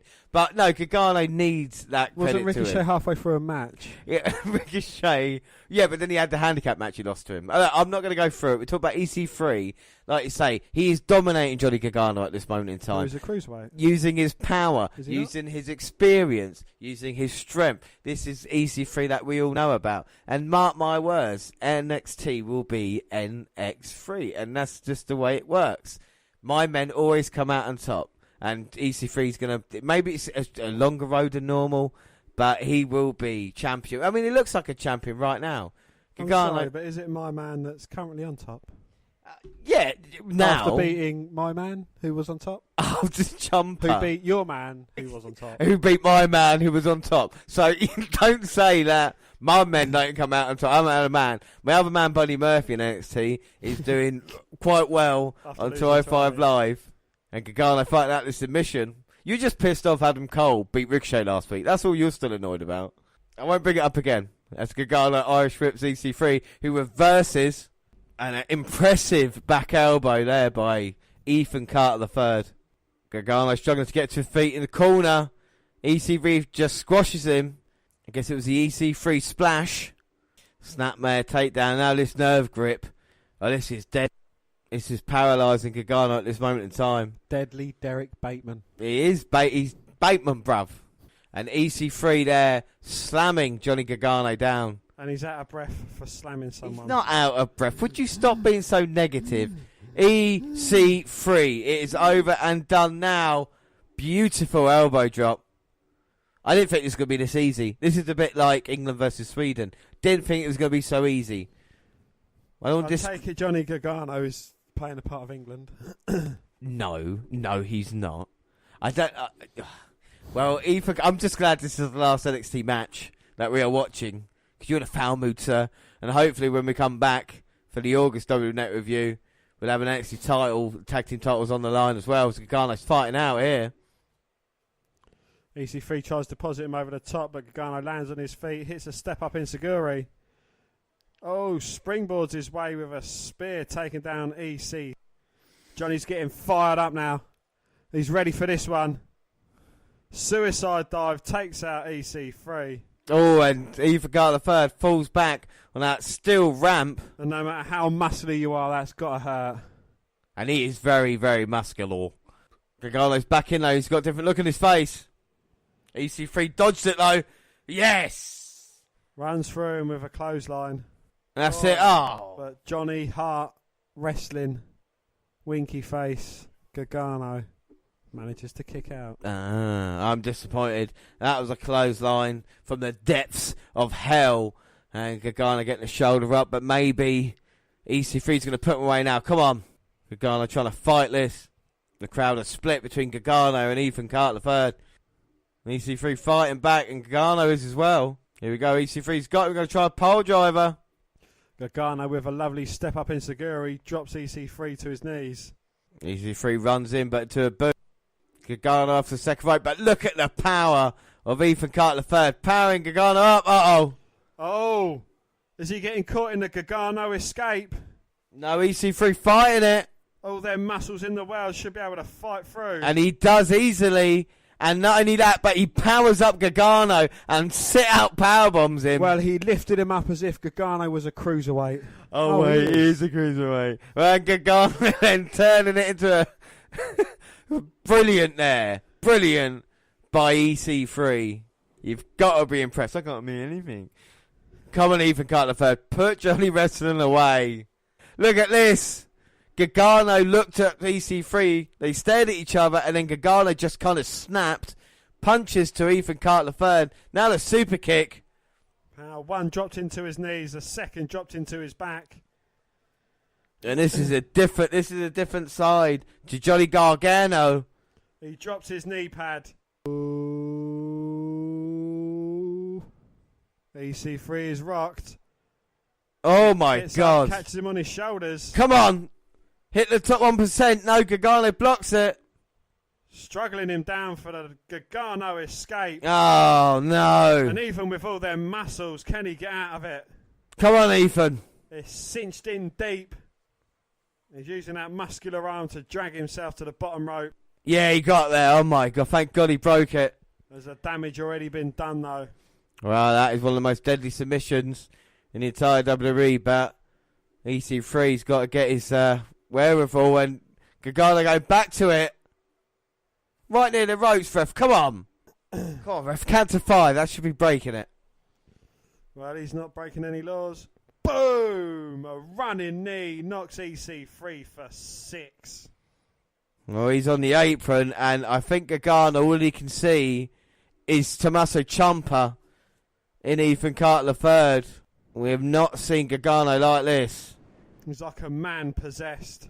And wouldn't you know, he's getting Ethan Carter III in position. Bang! DDT. A lovely variation of the suspension DDT made famous by my man, Randy Orton. Well, Gargano hit that because that was a move that beat him. Sorry. Can we just not take away from the fact here that after planting EC3 with that lovely draping DDT, he does get the 1-2-3 over EC3. And it is NX Gargano. Well, what's interesting about that is that move that hit on EC3 was the very move Ciampa hit on Gargano at NXT TakeOver on those exposed boards to get the job done. So Gargano's got that playing in his mind, and that's what he's just played out with EC3 here in NXT. Why they've used Ethan Carter III and not another wrestler to tell that story, I don't know. Maybe, like I said, EC3 is going to take a little back step now and let this story play out. But it's interesting with Gargano. We know there's another meeting with Ciampa. If I was you, I'd be worried about Aleister Black as NXT champion as well, because that plays into it. I've not seen much from the women's division this month. Shania Baszler has done a great promo, but so did Bianca Belair. Credit to her there. The tag team division, Mustache Mountain, Undisputed Era, that's all good. We know what's going on with Adam Cole and Ricochet. Overall, I'm impressed with NXT. I think the 6-man tag team match was good. I think it's been a good month, not great, because we've only seen 3, and because we're just coming off the back of a takeover. What are your thoughts for NXT this month? Well, I'm confident that my man's not going to lose to a cruiserweight for starters. But no, I've been very impressed with it. I'm really liking the way the storylines are developing. You can see, Johnny Gargano is a man on a mission. He's not going to let it rest with him and Ciampa, not for a long while. And where most feuds go on far too long, they're kind of taking a slight step away from it. But you kind of know in the back of your mind that these two are going to come back together and clash again. And me, for one, I can't wait for it. No, I think that's the real difference between 205 Live and NXT. NXT's real storytelling going on at this moment in time and what they're doing. I think for me, there wasn't the standout match was a 6-man tag team match, but I still feel if we're going to count 205 Live versus NXT, the match for me was Murphy versus Ali there. And I think 205 Live might have won it for me this month as well, Dan. I don't know what you thought. As storyline developing goes, I think NXT certainly had it in the bag. But with wrestling, I think it was a very even contest. The 6-man tag, I thought that was very enjoyable as far as the storyline goes. Seeing what's going to happen between Aleister Black and Tommaso Ciampa. I'm not too sure about what's going on with the rest of the tag team division. I think there's only 2 proper teams in there. I'm still not struck on Raw. I'm still not struck on Tucker Knight and Otis Dozovic, Heavy Machinery. I don't think they're going to go too far. The Mighty Don't Kneel, or whatever the fuck they're known as. I'm not too keen on them either, Miller and Thorne. From them, there's not really much else. The women's division, I think that's slightly lacking, and I'm hoping the NYC will bring in some more fresh faces and hopefully kick that into gear a bit again. 205 Live goes. I've been very impressed with the matches. That I think they've gone above and beyond with them. And again, the storyline going throughout that as well. It's, Hideo Itami wanting his chance. He's getting his chance. And, that'll be a good match to watch. Yeah. And the Ali Murphy storyline, I think that's going really well as well. The Lucha House Party going against Drew Gulak, Brian Kendrick and Jack Gallagher. Yeah. I think that's an interesting storyline. I hope it's going to come to an end soon, though, because I'd like to see a bit more from Drew Gulak and Jack Gallagher. Yeah, no, it's been a good month. Like I say, we had the UK tournament, and with what 205 Live brings. But like you said, we've got a lot coming up next month. In August, we've, of course, got SummerSlam, our live shows for that, and NXT TakeOver. We'll bring you the WWE Network review for August, and that will have Hideo Itami versus Cedric Alexander for the Cruiserweight title, plus everything that's going on in NXT as well. So we'll be looking forward to that. And, of course, the Mae Young Classic, we'll be following that through, and, of course, having picks. But our next episode will be the WNR167, and it's the WWE versus WCW. It's WWE pay-per-view, and it's Bash at the Beach, 1998. Now, as a lot has happened in WWE, we'll try and catch you up with some of it, but we are going to bring you another WWE versus WCW event, another episode later on this month after Extreme Rules. So we are going to try and catch everything up with 2 episodes, but I think it's been a good one. And if you want to let us know what you think of the stuff this month or next month or whenever, or WWE Network, you can contact us on Twitter at WWE Network Review, or at Vince McDan, WWE. I'm at J_Rollins. Across all the Google platforms, don't forget the WWE Network Review on Google+. Send us an email to WNRpodcast@gmail.com. Yes, Facebook, you can come and find our page and give us a like with a WWE Network Review podcast, or you can come and find me and add me as a friend. I am Vince McDan. Subscribe to our YouTube channel, WWE Network Review Podcast. Got clips on there. Podcasts go at the same time. They do other places like SoundCloud. On your phone. Don't forget to subscribe to our Music Maker Diddley on SoundCloud. We're on Spreaker Radio. We've got the live shows, NXT TakeOver and SummerSlam, Stitcher Radio and iTunes, where you can download, subscribe, rate and review there. But that is it. And I'm going to say, we've not mentioned it all episode, but we have, England have got through to the semi-finals of the World Cup.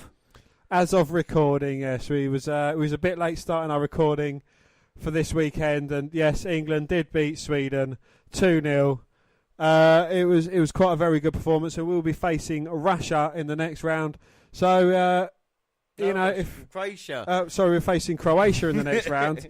So if your country's been knocked out or not in it, I implore you to support England. Hashtag it's coming home. Yeah, we apologise to Germany and Portugal and Argentina and Brazil and Spain and like I say, anybody else that's been knocked out. But yeah, there are only 4 teams left. When we release our next episode, it may be on the World Cup final day. I'm just saying, dreams can come true. We'll see what happens on Wednesday with the football, but I've said since day one, Germany will win the World Cup, so I'm sticking with that. Dan, you're not going to make any predictions, are you? I'm not going to make any predictions. I'm not going to try and tempt fate. All I'm going to say is it's coming home. I've been James Volans, and as always, I was joined by Dan White. Thanks for listening, everybody. And bye. I've said that so many times. When I edit it, it's going to sound so cool. Bye. Bye.